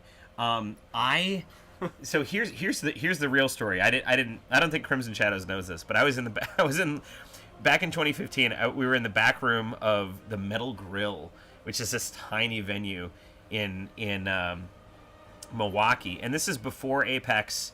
So Unleash the Archers, like they're a band, but they're not like, you know, like, oh, you know, like they're gonna bring 500 people tonight. Like I think there was like 20 people, Really? maybe 30. Really? It was a Sunday night in Milwaukee. It was us, Crimson Shadows, and Unleash the Archers, and like honestly, I think most of the people came like were like kind of our fans. Like you know, it was a rough night. I didn't know that of that night. It was not well attended. Let's just say that. And I was in the back talking with, I think maybe Grant or Andy. I think Brittany was in earshot, warming up, and I said like, "Yo, Milwaukee's cool. Don't get me wrong, but like next time you guys come through, stop in Madison. Like I absolutely, positively guarantee you, we can pull out at least 100 people. You can stay with us. I'll cook you breakfast. I got a Japanese toilet." And they're like, "You're the Japanese toilet guy that everybody on tour has been talking about." And I'm like, "Yeah, that's me. I'm the Japanese toilet guy." And they said, "Well, we actually don't have any place to stay tonight. We were just gonna stay in the van." So I call up Heidi real quick, and I'm like, Heidi, please say yes. Heidi, please say yes. I really, you know. And so I thought I was inviting Unleash the Archers back to our house. And what I didn't know until everyone showed up at 3:30 in the morning is I was inviting the entire tour back to our house. So we had 15 people. Like it was Unleash the Archers, Crimson Shadows, and like a bunch of their road crew, like crashed. So I pulled out every blow up bed I had. We had people like Grant was sleeping right where you were. You know, oh my god. And it was crazy. And I got up at like 5:30 a.m. went and bought a bunch of ingredients, cooked a giant breakfast, brought out folding tables so there was enough room for people to sit down. It was wild. But that was the start of our friendship with Unleash the Archers and Crimson Shadows back in the day. Japanese toilet as in bidet. Yeah, well it's a bidet, yeah, but it's so much more than that. He got me started. He got me started. You got baited. It's got the heated seats. It's got the air filter in it. It's got the soft and hard bidet. It's got the lady wash. It's got the air dry, baby. It's got the air dry. You don't have to touch your butt. It's great. So anyway, there's a lot. How many blow up beds do I have? Currently, I have to think about it. Currently, I own 32 blow up beds right now. 32 blow-up beds. That's amazing. Yeah, that's all because of Mad with Power. So anyway, that was where we met Crimson Shadows, and we had a great time hanging with them and Unleash the Archers, and we became quick friends with them. I didn't realize they were coming over, but it was like, that's cool. We got room. Yeah. This is a big place. We're cool. So, Mini Metal, you can sleep over anytime. So we finally got to play with them again. They're amazing live. They're like Dragon Force on crack. They're like Crack Force. Crackhead Dragon Force. No, they're super tight, super fast, like amazing players. And they played Dragon Force on crack for at least an hour. Yeah, It was insane. if you want to see Dragon Force on crack for an hour, like, you know, Herman Lee probably watches that and goes like, "Damn, I wish I could do that." Like, yeah. Yeah. It's probably the crack. I'm excited for their next album. Yeah. But they're amazing guys, super sweet, super nice. I mean, by law they have to be. They're Canadian. They get kicked out of the country if they're not. I love Canadians, by the way. Canadians are amazing. I loved interacting with every single one of them. Yeah. It was fun to hang out with them. We got to there was a lot of people that used the phrase "Oh fuck yeah, bud," which I love that phrase. It's really good. It's a great phrase. "Oh fuck yeah, bud." It's fun to say. You know, like, you want a beer? "Oh fuck yeah, bud." Fuck yeah, bud. Oh, God. I wish we had that. I mean, we kind of, as Wisconsinites, we like secondhand have that. I feel like it feels like it would fit into Wisconsin or Minnesota. It would, yeah. So, But Toronto was amazing. It was amazing to hang out with the Crimson Shadows dudes. And there was like 200 people there. There was one of the guys from Spectre Digital, from Glenn Fricker's YouTube channel, came out and filmed the set. And for this thing we've got coming up, which I'll talk about in a minute, but I took our bootlegs and mixed them, and I put them, and I matched them to the video. So I sent that out to the Patreon. So if you guys haven't seen that yet, go check that out. Pitter patter, let's get at her. So yeah, one of the other reasons why we wanted to stay on time going back into the United States after Toronto. So Toronto was great. Drove back to London, stayed with our good friend Scott, aka Scooter, aka Scoots Magoots, aka like the nicest Canadian. He gets extra Canada points for being extra nice. Scott's great. I wish we could have stayed with him longer. I wish we could have stayed with him longer too. He is another one of those OG super fans. Yeah. You know, we were talking about this. Like we've got different like timelines. We've got super fans now, but we have different like timelines of super fans. Mm-hmm. We've got like the Dougs and Scotts and Larrys, who are like the OG first wave super fans, right? And then we've got a bunch of you watching right now, who are like the second wave super fans. Not to say that you're any lesser than the first wave. I'm just saying like the timeline you discovered us or you interacted with us. You know, We love them all. we love them all. We love all of you. We love all of you, hurt by the cold. Go down to Rocky Rococo's and shake my hand and give me a high five while I'm getting pizza. Super fans. It's one of those songs where I only know it from the Weird Al polka, so I only know the. Oh. I don't even know who does that song. I can't remember what the original song is now. Now that you mentioned Weird Al. Speaking of Weird Al, here's a crazy tangent. Our good friends, The Sound of Thunder, just dropped another Kickstarter today, and one of the extra prizes you get from backing the Kickstarter is a cover of Nature Trail to Hell in 3D, which you may notice a very familiar voice on Nature Trail to Hell in 3D. Specifically, all of the choral backgrounds that, you know, in 3D, oh, in 3D, oh. That's all me. I did 16 tracks of Nature Trail to Hell in 3D. Like, yeah. Oh, an anonymous gifter. Holy, fuck yeah, bud. Oh, fuck yeah, fuck yeah, bud. Thank you for the anonymous gift. Oh, fuck yeah, bud. Cheers. So we have, if you want to back that, you can get Nature Trail to Hell in 3D. Probably going to try to finagle a release of that on the Patreon. So if you're on the Patreon, you can probably also get it. If backing is not your thing, if Kickstarter is not your thing. So yeah, that's coming out too. But I was talking about Canada and Glenn Fricker. Oh yeah. So couple tangents ago. Sorry, couple tangents ago. Can someone fill me in on what Ty is drinking? Okay, I'm drinking one more tangent. Yeah, the caramel coconut cookie pastry stout from Untitled Art. Can anyone guess what the ABV of the caramel coconut cookie pastry stout is in the chat? Closest without going over gets a digital high five from me. I'll give you a minute. I'm going to talk about Glenn Fricker while you guess. Glenn Fricker is this dude. I'll pull him up. It's a lot of people. Some people may not know. Rational numbers only. I don't want any irrational. Oh. Pyro, you looked it up. You looked it up. Oh, come on. It's 11.7%.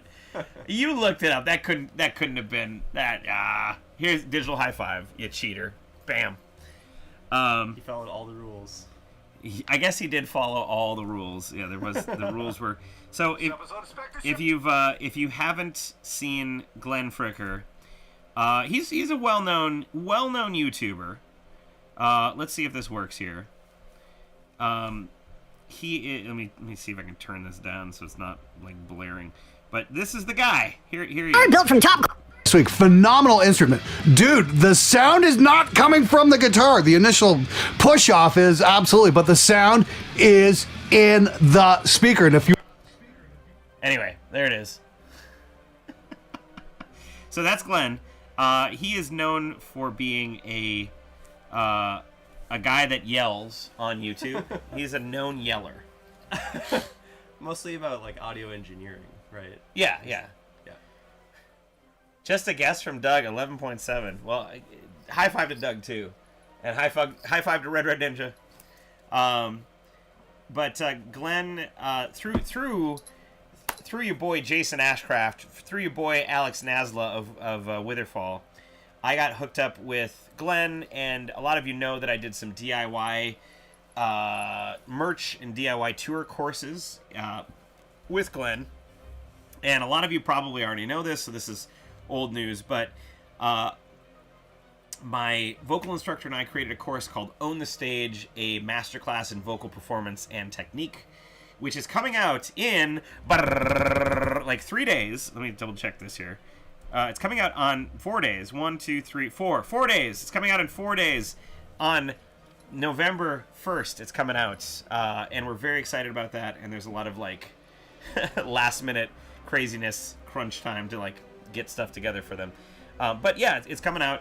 And one of the things that we wanted to do while we were on our way back was stop at Glenn Fricker's actual studio, the studio that is shown in this YouTube, in this picture here, in what you see here, this gigantic spacious studio that you see back here. We're gonna stop at Glenn's studio and we're gonna see what the fuss is all about. Like, look at the background here. He's got all these amps. He's got all these cabs. He's yelling at you right now. I've muted it so you don't have to hear him, but he's yelling at you right now, and he's got all sorts of different. This must be a gigantic studio, right? This must be a spacious, huge space that Glenn works out of. So we rolled up to the address we were given. And I was a little like, I guess I wasn't shocked, but I was making YouTube content myself. His space is like a tiny itty bitty baby garage. Like, there was room for me, and that was about it. And he was actually pretty apologetic. He's like, I'd love to have the rest of you guys in here and make a video with all of you, but like, I just can't fucking fit y'all. I can't do it. We went to Tim Hortons. Yeah. It still was really cool seeing the garage. He split it in two, and one was like a band area with drums and guitars and stuff, and the other was his studio. But I think he just knows what he's doing with lighting and like lens selection and stuff to just make it kind of look like a bigger room than it is. I think you would have. He and I talked about lenses for a while, and I think you would have loved to be in on that conversation. But yeah, he's got some really cool lenses that he doesn't use for his YouTube channel. He's like, oh, one of these days I'm going to use like anamorphic lenses. He's like, one of these days I'm going to use it. I'm like, yeah, when you make your like documentary. Yeah. So yeah, got to hang out with him. We are 95% of the time I have no idea what Glenn is talking about. But Call us up at Big Mike's. We'll send the car over to get you. We'll have a big ass party. I care about you. I care about you too. Thanks, Big Mike. Yeah, so I did 2 videos with Glenn. I got a really great compliment from him. Said he was like, this is the most fun I've had doing a video in a long time, and like, you're a natural on camera. I'm like, me. You are, Ty. You're on camera like 3 times a week. I guess I am on camera a lot, yeah. But it feels good coming from someone with 500,000 subscribers. Feels pretty good. Yeah. And that's like how he makes a living too. Yep. Yeah. So if you guys want to check it out, the course is coming out on November 1st. There's going to be a special video actually that drops. I haven't given this information away. This is secret information that only you can hear here. there is going to be a secret video that's going to drop on November 1st that actually goes into a lot of the nitty-gritty of the time that I almost like fucked up my voice completely. The time I had a vocal injury that almost ended my career as a singer. So it's a very serious video with a thumbnail that looks like this. You know, it's like a very serious thumbnail, and it's got some sort of like nebulous title to make you think that maybe I'm quitting music forever. Like, you know, I'm not invincible. You know, like what's he gonna say? I gotta click on that. Gotta click on it. Gotta click on it. So, you know, FYI, that's your leak for today. I'll give you one more. I'll give you guys one more leak. I'll give you one more leak. You guys like leaks? You guys like leaks? You gotta get really close. Get really close to your speaker, or put some headphones on. We're gonna take a leak. This is the ASMR version of the podcast. Okay. So, I just finished a mix down today of the next power metal opera battles, and it's got somebody on it that's from a famous band, and I think you're all going to be really excited to hear it because it's really good, and it's so good that I didn't want to leak it early by sending it out to the behind the scenes Patreon. That's how good it is. So that tells you something. Like, when I don't leak it to even the behind the scenes people, I got some fire cooking. I got some picante peppers boiling in my pot, baby. So, should I hook them up? Like, what do you mean? Behind the scenes people. Oh, should I hook up the behind the scenes people? Yeah, you should hook 'em Oh, Brent says hook you up. Brent says hook you up. I don't know. But it's like, guys, you're gonna like it. It's really good. I guarantee it. You're gonna like what you hear. I guarantee it. Sweet. So yeah, that's coming out. Hardly anyone heard that because it was quiet. It was very quiet, but I have a good compressor on it. So, you know, I think people, me, Canary, you especially. Let me tell you, you especially I would recommend buying adult diapers because you're gonna lose your shit when you hear this. I honestly don't know who it is either. Oh, I'll show you after the. Can you blink it to me right now so that they don't know, but I know? Yeah, I understand that. Okay, cool. I'll give you. How about I'll give you the signal. Here's the signal. I get it. I can pick up what you're putting down. There you go. The singer for Sirith Ungol. No. No. We. I don't really like. Look, I don't really like Sirith Ungol all that much. I'm just gonna. I know that's gonna lose me some metal cred. I realize. Look, I feel like the singer for Sirith Ungol was doing a bad impression of his wife, like nagging him. You know, take out the trash, do the dishes, and the rest of the guys in the band were like, wait, that's the sound, that's it, let's do that. You know, it's like, oh, speaking of that, I was in Party City today. And you know what I heard over the loudspeaker? Was it Sirith Ungol? No. Oh. Merciful Fate. Wow, that's great. They were playing Merciful Fate at the Party City. Right on. I was like, I was surrounded by all these normies, and I was like, what is going on up here? Do you remember what song? I don't know, but there was something like, ah! It was King Diamond. It was 100% King Diamond. Like, it was not Grandma. I hope it was Grandma. It was not Grandma. But it was like, it was 100% King Diamond. It was there is some lyric about Halloween in there. You know, Halloween! Oh, they just hit like a Spotify playlist for like Halloween rock and roll songs. They probably did. Yeah.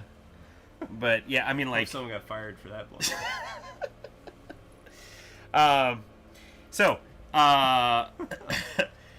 We've got other things that are happening. We've got Love Dagger came out, as many of you saw. What'd you think about it? Did you like it? Hope you did. It's out now. Nothing you can do about it. Hope you like hairspray. Hope you like hair. God, that was getting my hair like that. That was an ordeal. That was I don't. You know how we talk about like, oh, sorry, Billy, I can't come out tonight. I need to wash my hair, or I need to like do my hair. You know, like the old like excuse to not go on a date with you is like, oh, I'd love to come out tonight, Brent, but I unfortunately have to wash my hair. I didn't know that was an excuse. Have you gotten that one, Ty? No, but like that's like a 1960s or 70s or 80s excuse, you know, like, okay. Oh, Billy, I think you're really cute and all, but I can't come out tonight. I need to wash my hair, or I need to do my hair. I didn't know that. Some people be like, oh, that's a socially acceptable thing to say. Bye. Yeah, it's like I lost saying I lost your email. You didn't fucking lose my email. You're just bad at your job. Like, but it's socially acceptable to say that you lost my email. Okay. You know. Okay. That's what it is. Because it legitimately did take you like forever to get it. Not only to get it in, like so Heidi had to like take a comb and like comb it the wrong way, like multiple times. Is that called teasing or like back combing, I want to say. Okay. And then so she like back combed it, and then she'd hairspray it, and then back comb it again, and then hairspray it, and like by the end it was like a gross rat's nest of like funk, and just like I mean I don't doing that every single day. 40's excuse. 40's excuse. Like doing that every single day would be like really difficult. That's messed up. Yeah. So I can't believe you'd have to do that like every day. Kind of hard when you live with a guy though. So so that happened, and then I went out and shot the film and all that sort of stuff, and you know, the film. I went out to shot the film. I'm a cinematographer. Or footy, as it is also known. Sick footy. But then getting it out was also perilous. Like you go and you go in the shower, and your hair is so full of hairspray that it is basically like wicking off all of the water. Like you put your head onto the water, and it's like, nope, no, you know, it's like I'm wearing a portable umbrella. It's, you know, it's just not happening. Would soap help? So I ended up using half a bottle of conditioner. Just like, and just like, like it just, you know, it was herbal essences, but it was too much. I was like screaming like, yes, yes, yes. That's why they say it that way. Yeah. I was like, please stop. I've had enough. You have to soak conditioner your hair for 5 minutes, then rinse, then do it again, and then after a couple days you get to actually comb your hair. Yeah, that's what it was like. It was like I came out and I was still a little frizzed, and I had like the remnants of eyeliner still on. And that night I went out. There was this dude who, his name is Jay. He hit me up, and he was like, "Hey man," you hit it off? Yeah. He was like, "Hey man, I came out to Madness Power and I had a great time. I've got a basement arcade. You should come over and see it sometime." I'm like, fuck yeah, dude. Talk my language. Like, when you want to hang out? And he emailed me back. He's like, oh, I actually didn't think you were going to respond to my email. How about this Saturday? I'm like, I'm shooting a music video, but I can come over after. He's like, cool. Sweet. So I came over, like, hair still kind of like poofed out, like remnants of eyeliner. Like, hey man, nice to meet you for the first time. Ah! You know. Did you have that jacket on? I did not go super insane. By the way, for those of you joining us late, my costume for today is super insane. Ah! You kind of look like Rick from Rick and Morty. I guess I kind of do. Yeah. I'm not good at burping on command. You're the burp guy. Almost got it. Yeah. Okay. Sorry. Yeah. Ty, want to hang out and drink some beers? Yes. Yes. See, that's the thing. I feel like you get... Yeah, good. You get to the point where you're like, oh, you're in a band that's on the internet. And, and people are afraid to be like, hey, you want to come over to my house and, like, see my pinball tables? Dude, I will... Don't threaten me with a good time, as Grant would say. I will come over to your house and play your pinball tables. This dude had amazing pinball. Like physical mechanical pinball. He had a Theater of Magic, or no. He had a sorry, not Theater of Magic. He had a Theater of Magic. Maybe he did have a Theater of Magic. It was, but the one he had a Arabian Nights, I think. Really rare pinball table. He had a couple like super rare pinball tables. He was a sweet dude. Yeah, we've been texting about thrash metal. Jay, if you're watching, you're a cool guy. I like you. So nice. Ty, want to hang out and get cooled in Clone Hero when I move? Yep, absolutely. Yeah, sounds good. Yeah. Yeah, that happened. I showed up to his house and he didn't freak out, and it was great. Sweet. Good time. But yeah, Love Dagger came out, and it was super great to get Seven Kingdoms in on it, and Orby got in. Oh my god, their cute little dog. Cam edited that. The pacing on that editing was really good. Cam's like he's a natural editor. I mean, like the way that he selected those shots and the way that he moved between them was like really good. He sent that to me and I'm like, God damn, Cam, you got a gift for this. Like you gotta get into editing, dude. Like, yeah, it's an art. It's an art. Yeah. So, natural editor. Just logged on. Oh, there he is. What's up, Jay? Just logged on. Yeah. We've been talking about it for the last hour. Yeah, this whole podcast has been talking about Tales of Arabian Nights. That's what it is. Yes, dude. Yeah. And tell everybody about the so he's got a pinball table that takes like Deutsche Marks. It was created in Chicago, shipped to Germany, and then shipped back to Chicago where he bought it. It was pretty wild. Wow. So anyway, I was just telling everybody how I showed up with like eyeliner still on and like my hair still frizzed out, and and here's the other thing. Here's the shitty. I was a shitty friend. I put in my he said like, let's hang out at 7, and I put it in my Google Calendar as 8.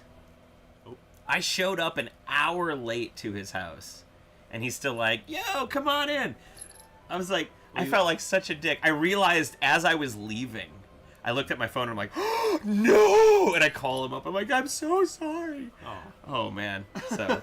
At least you came with like a half melted hair. I did, yeah. I had a story at least, so.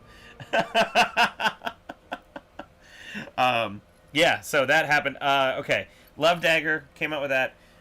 We've got Patreon pins coming out very soon. Let me see if I can pull up a picture of the Patreon pins. That's a hard phrase to say. Are our pop filters on? Our pop filters are not on. Oh, a lot of people have been really enjoying the Where's Waldo. I have been enjoying those myself. I've done each one. Did you find yourself? Yeah. On that first one? In the first one, it took quite a while. Yeah. Actually. Yeah. Jesse, I guess, gave a hint, not on where it was, but he said, like, think more Princess Leia hologram. Yeah. I was like, yeah. That was a pretty good hint because it didn't give too much away, but yeah, it took me a while. Yeah, that one was fun to do. It brought me back to my childhood. I haven't tried to do a Where's Waldo in since I was a kid. Yeah. So thanks, Ty. You bet. Anything I can do. I gotta scroll past all this Where's Waldo stuff. Oh, I can say something nerdy about oh, please do. That. So I couldn't find myself for quite a while, and I thought if I can find the exact image that you used and put them both into Photoshop and turn a difference, one of them on difference filter mode. Yeah. It would like immediately show me where they all were, but I couldn't find the image that was like pixel perfect. So it didn't work.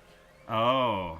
But I did want to say I resorted to some pretty nerdy photography shit. Some nerdy, nefarious Photoshop things. shit, yeah. I love it. All right, here is the blend mode. Sorry, blend mode. Difference blend mode. Here is the nope, not that. Not here we go. Here is the pin we got coming out. The non-fungible pin that is coming out for Patreon backers on the top 2 tiers.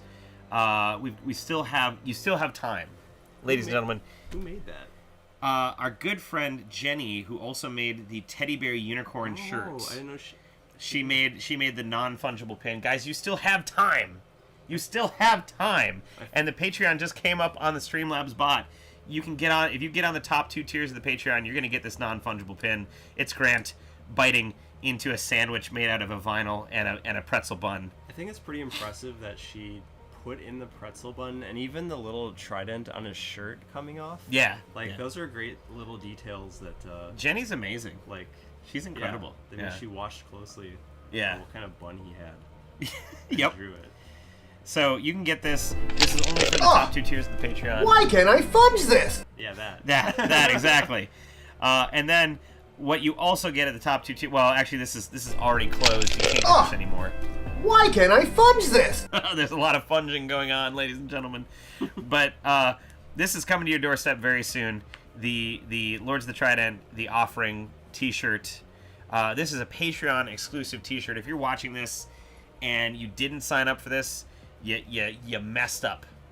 You messed up because we're not printing this. We're not selling this. You can't get. You're gonna ask me, how can I get this? What kind of money can I give to you to have a shirt like this? And the answer is $0 because it's not for sale, baby. It's only for the Patreon backers. You had to get on the Patreon. You missed it. We can't be bought. We can't. We cannot be bought. Our love is not for sale. I mean, mostly. I like that shirt because I picked the colors. I'm very proud of you that. Did. Yep. You did. I played around in Photoshop nerdery again. I was like, this looks cool. That was fun. Mm-hmm. That's a good shirt, though.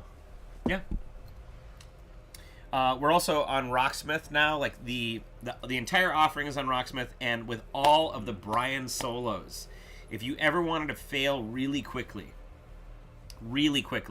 at Rocksmith, download the custom DLC for the offering. It's free. You can go grab it right now, and pop it over to lead guitar, and you're gonna be playing the Baron parts, and no one's passed. Good luck, buddy. Yeah, get good. Get good. Has Brian tried it? Actually, that would be a great stream. Yeah. Brian plays his own parts on Rocksmith. Would you guys? I played my parts on Rocksmith at one time. I mean, you were pretty good. You didn't even look at the screen while you were playing Power of Evil, and it just made it harder. Yeah. I enjoyed playing your bass parts. Yeah, that was fun to watch. I remember. I'm bad at You'd that. be like 5. You would just angrily yell numbers when they came up.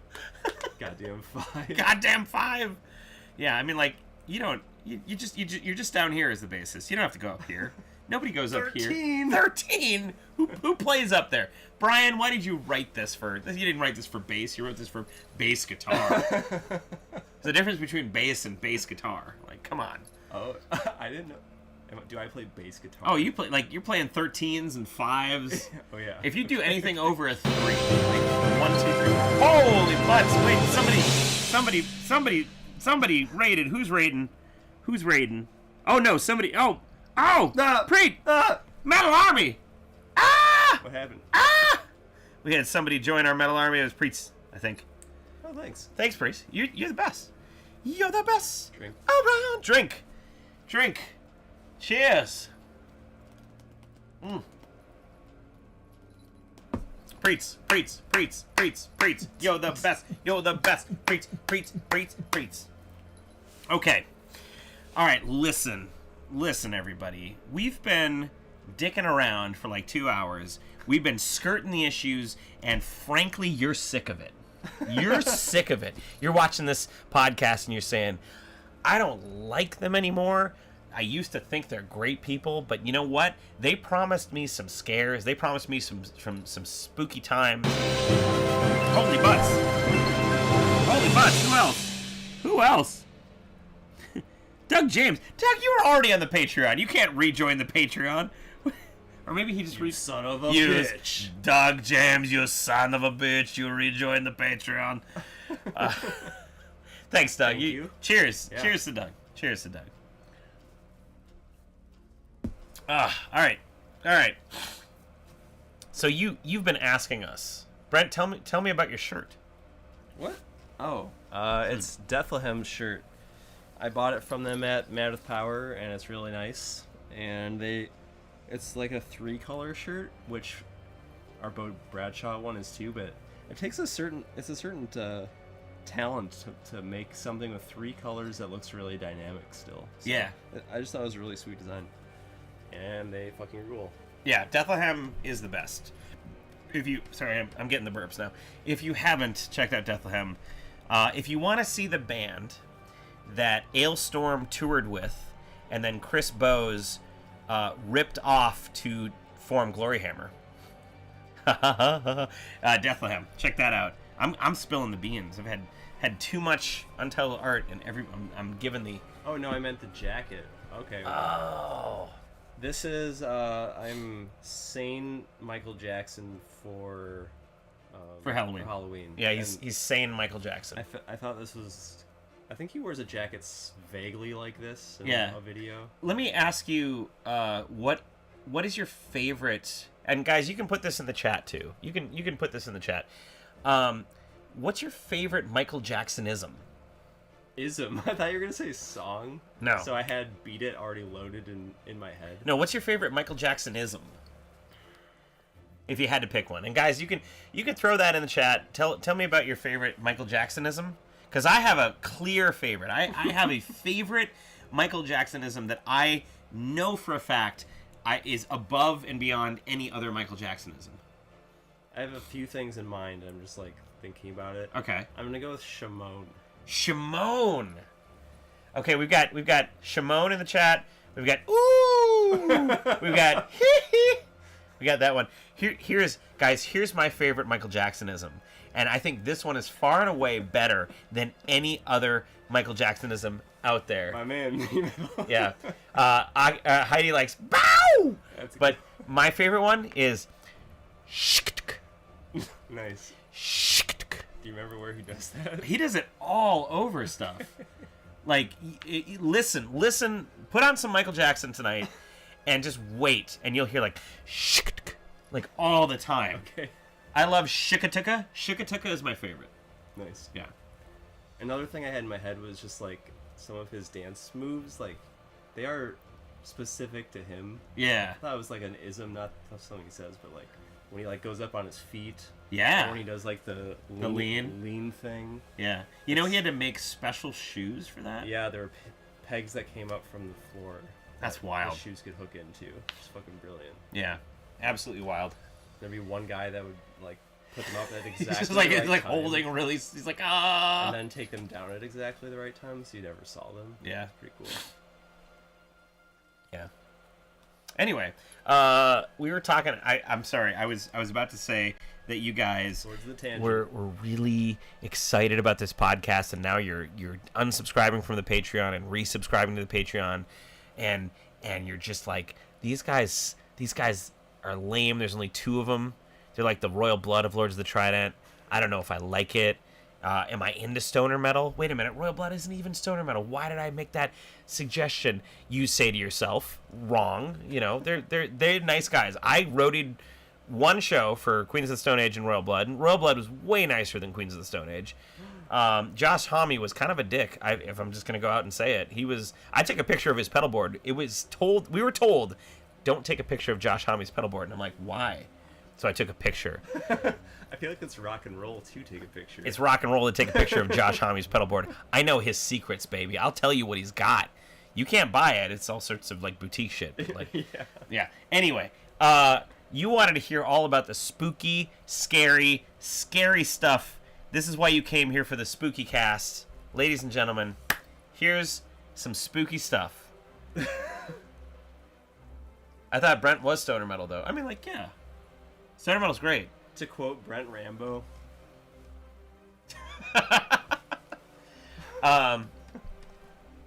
The moonwalk is from H.R. Puffin stuff. Oh, Doug says. What the Doug hell? says that Michael Jackson ripped off H.R. Puffin stuff. Doug, are you high?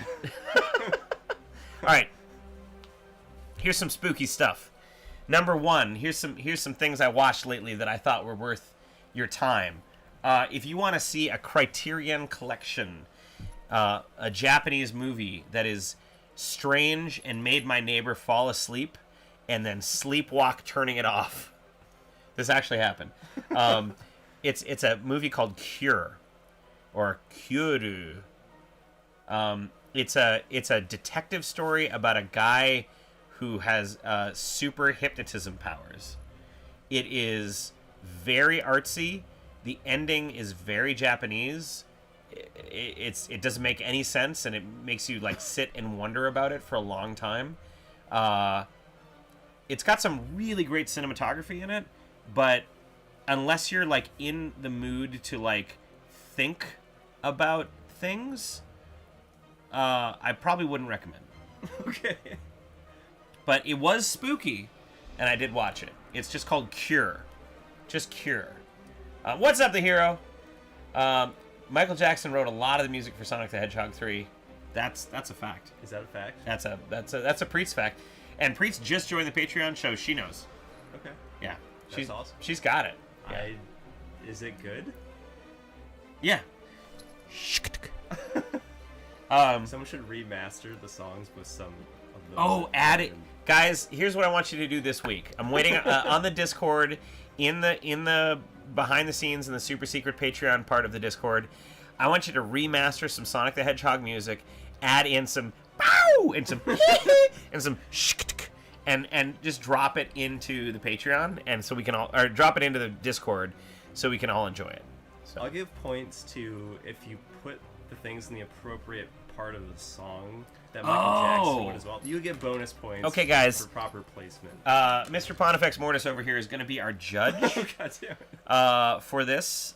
So if you want, go do it. Make sure you do it. This is our homework for this week.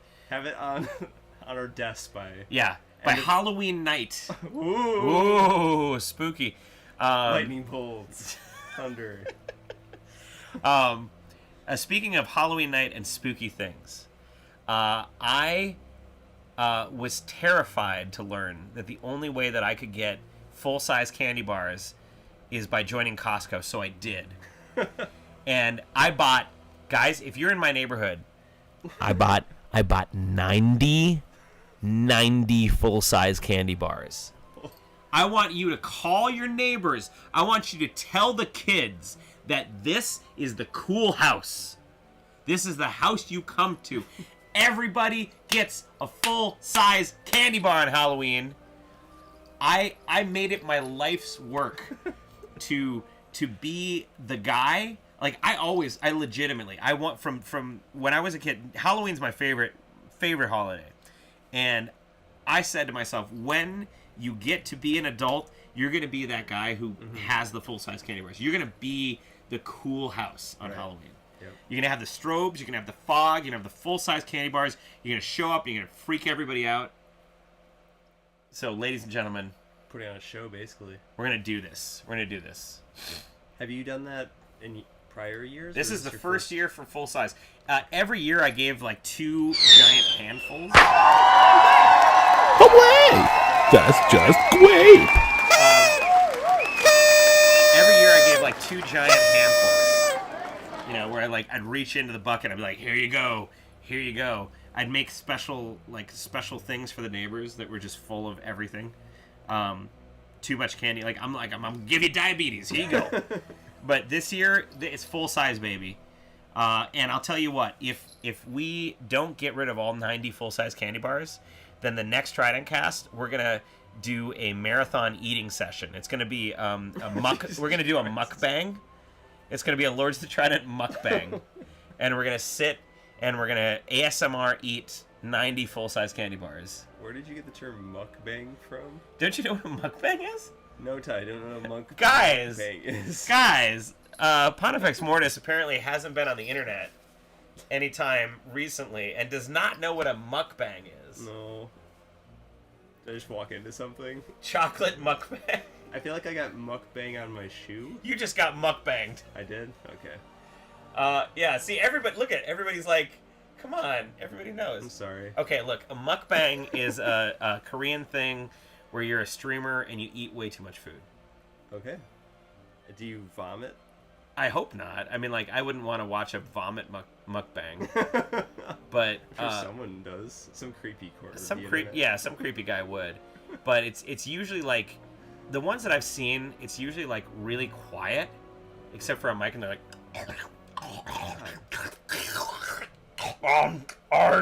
That sounds disgusting.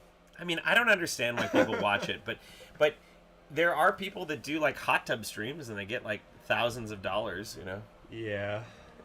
A vom bag. So do you guys question for you: if the singing course makes a lot of money, and we get a hot tub, do you want to see a Lords of the Trident hot tub stream? Let us know in the chat. Isn't that what, like... I heard it's a weird corner of Twitch. It is a weird... Have you never watched a hot tub stream? No. Dude, we gotta watch a hot tub stream. Why would I... Okay. It's really, like, weird and sad. Like... Sounds like a great time. Honestly, it's a great time. It's pretty fun. But, yeah. All right. We're gonna do a hot tub stream. Once this happens, we're gonna make it happen. But anyway, so Cure, great movie. it's like we were talking about Cure like 30 minutes ago. Cure, great movie. Don't watch it if you don't want to think about anything. One of the recent shows that I just started to get into is Guillermo del Toro's Cabinet of Curiosities. And if you're a fan of Are You Afraid of the Dark? If you're a fan of Tales from the Crypt, if you're a fan of short-form horror stories, I would highly recommend it. It's on Netflix. The first episode is great. Guillermo del Toro knows how to pick them. How long is each episode? Like 35 minutes. Interesting. So they're like short form. They're definitely like Are You Afraid of the Dark, Tales from the Crypt, like... What's Del Toro's like bigger movies? Because I have seen Pan's Labyrinth. Yeah, I've seen that. Yeah. So is it kind of like that style of creepiness? He is, interestingly enough, it's kind of like in an Alfred Hitchcock sort of a way, where he's the guy that introduces each story, and he's handpicked directors for each story to direct. So there's like different directors and different styles for each story. Sounds artsy. It's artsy, but it's also fun, and it's not artsy in the Japanese Cure movie way. Okay. Sounds cool. It's cool, yeah. So, it's weird and sad. Ponty, sounds like a great time. Yep. All right. And then the next thing I would recommend. You guys saw me play this on the stream, but a game that I played recently, Madison. It's kind of a walking simulator. It's a horror game.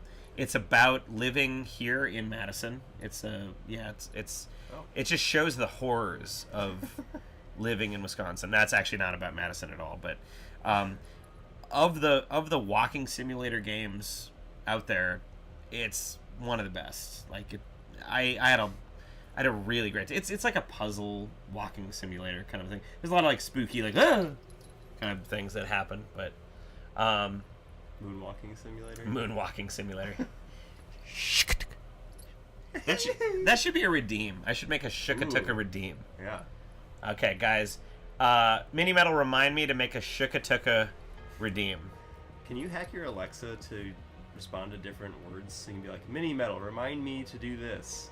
Oh, that's a good question. So you're just saying Mini Metal over and over? Oh, so instead of Alexa, it's Mini Metal? Yeah. Mini Metal, play me classical music. Whatever you say. Can I change the name to Mini Metal? That would be great. Okay. Another game that I played recently on stream that I actually really liked and I want to play again. It's called World of Horror. It is a like Windows 3.1-esque like pixel kind of experience, but it is inspired by the Pixperience. It's inspired by the world of by the manga of Junji Ito. Okay. Which if you haven't read any Junji Ito, I haven't. mwah, mwah, one of the best Japanese horror writers of all time. Butthole exploding good. Exactly. Mwah, butthole exploding good. Okay. Cool. So there's a bot on Discord. World of horror. Horror. Horror. Horror. Yeah, can you do the like Woody Allen? World of horror. Okay. It's a world and it's got horror in it, and it's Horrible. terrifying. You say horrible? It's horrible. Thank you. All right. That's the other two. Yeah, I was looking through. I'm sure I've watched more horror movies, and I just don't remember. If Aki were here, he would be the library. And I wish if he's. I'm no Aki man. If he's watching right now, Aki, help us in the chat, please. Let us know what horror movies should I talk about, because he's usually the guy that jogs my memory about the horror movies that we've watched and enjoyed. We should pour one out for him. Yep. Pour a piece of pizza out for. Yep. for Aki. Rest in peace, Aki. We'll never forget you. We made too many corporate layoffs. You need a vocalist, a bassist, and a guy that knows horror movies. Yeah.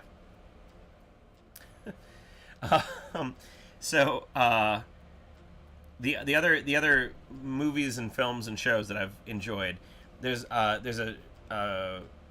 thing on Netflix called Equinox, and it's from like somewhere in Scandinavia, like Finland, Sweden, Denmark, one of those. And it's about the equinox, when the people go and they have a fun time, but there's a bunch of people that don't come back, and it's very scary because you have to every 18 years you have to give a sacrifice to the evil god of the bunny rabbits to appease him, and it will, otherwise he will steal all of your people, and it will be bad times in Finland or Sweden or whatever accent I'm doing right now. You need more unnecessary S's. But are we saying shit. I was gonna ask. Oh. Sorry. Equinox, go check it out. Was it summer or winter equinox? Summer. Okay, so it's bright out. It was bright out, yeah. So it's a bright horror movie. I didn't know that was a thing. Yeah, I mean, like Midsummer. Have you seen Midsummer? Ah, I don't watch this things. guy. I don't see this guy, things. ladies and gentlemen. I'm sorry. Midsummer is I just one of played bass. Midsummer is the brightest horror movie I've ever seen. Wow. And it's really good. It's really good. Most horror movies are on dark mode. They flipped it to light. They mode. flipped it to light mode. Okay. Yep. They when you do the max setup and they didn't choose auto. Right. They went full light. Fascinating. Yeah. So yeah, check out Equinox. That's good. The last one that I saw.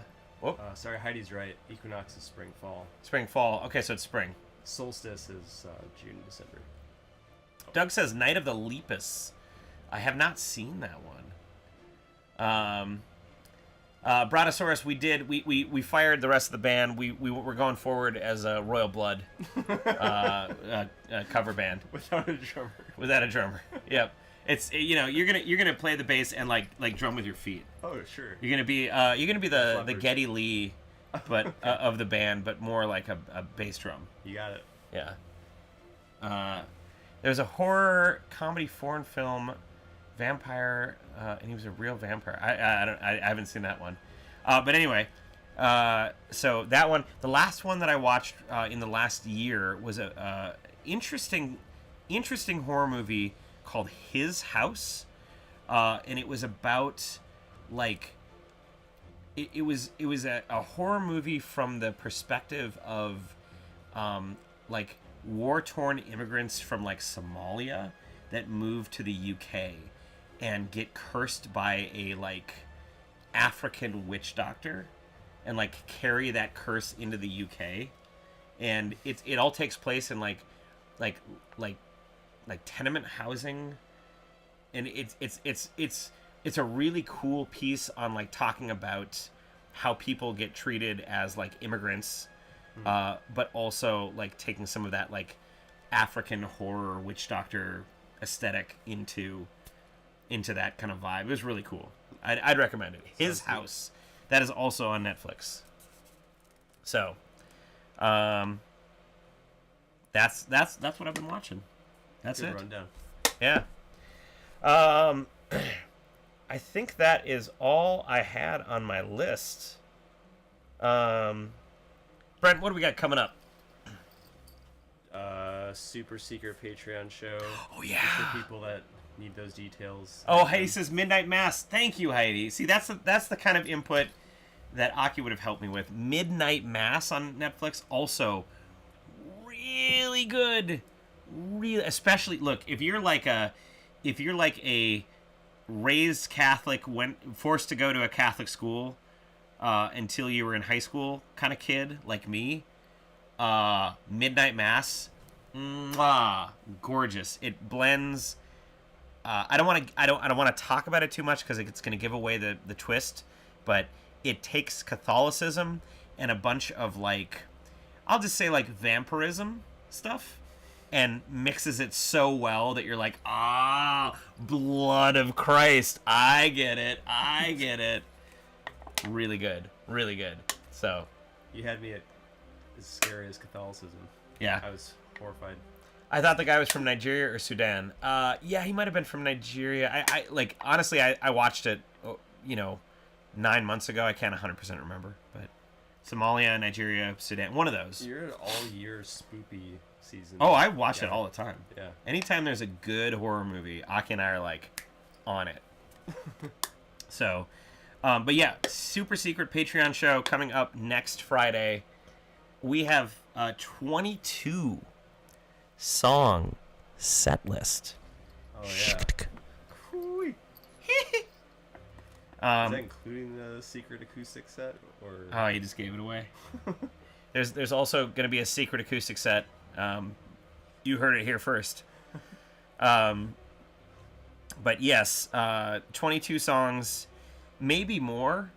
Every other song is going to be Manly Witness. Yeah. So we're playing it 11 times. Yeah.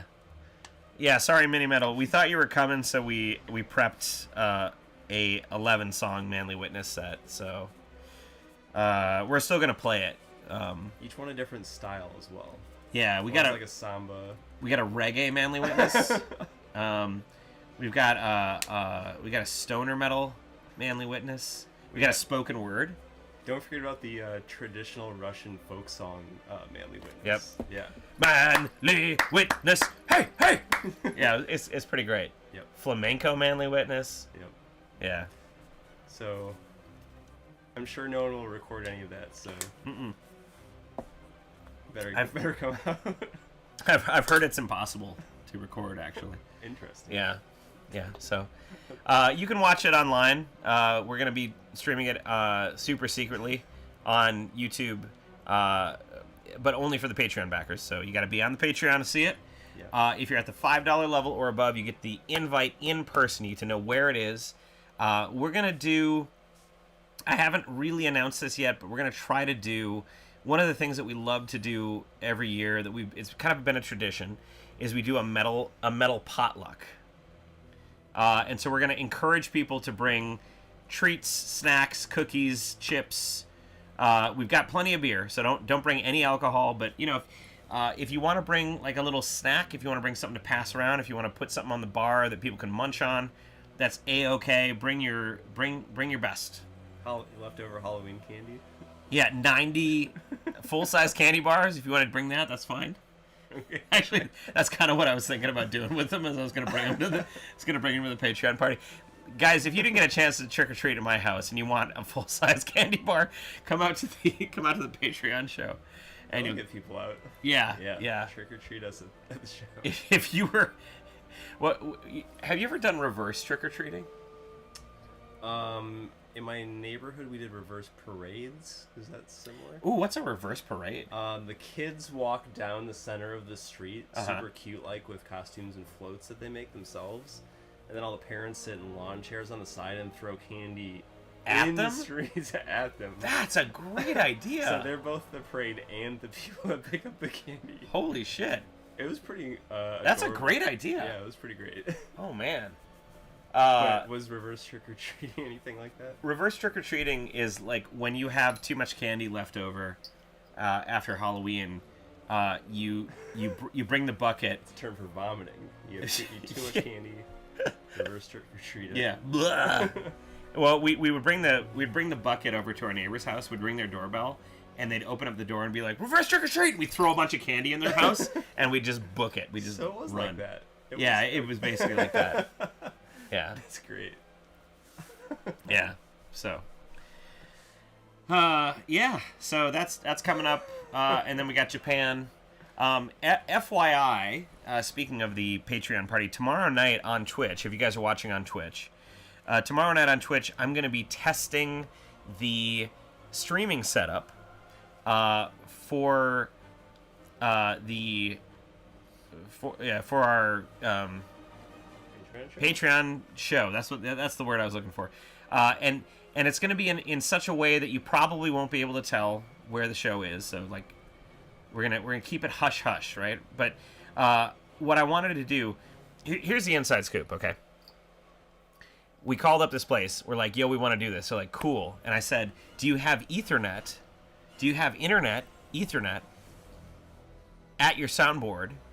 And they're like, yeah, we do. I'm like, sweet. So I came to test the speed to make sure that it was cool enough for the Patreon people who were tuning in. They do not have Ethernet. They didn't even know what they were talking about. So I ended up having to hand build a Cat 6 cable that could reach like 50 feet to go from their shitty tiny router into the soundboard. They've got 10 meg up, which is fine.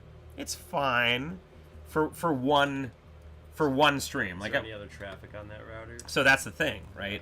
Is that like I'm gonna probably ask everybody just to like turn off their Wi-Fi at the Patreon show. But that's one of the things I want to test, right? I want to like I'm gonna go out tomorrow to a show. I'm gonna bring our cameras. I'm gonna set everything up. I'm not gonna tell anybody anything, and I'm just gonna stream for an hour or two and see how it behaves and see if it behaves okay. And hey, if it behaves okay, we got nothing to worry about. And if it doesn't behave okay, then I'm gonna have to like find some sort of 5G modem to buy for the day or something like that. I don't know. We'll figure it out. We'll make it work. I want some of this Wi-Fi, this free Wi-Fi. It's good you're testing it ahead of time instead of just taking their word for it. Yep. If they didn't know what they meant. Guys, even though all of our streams may not be 100% successful, but I want you to know that I try.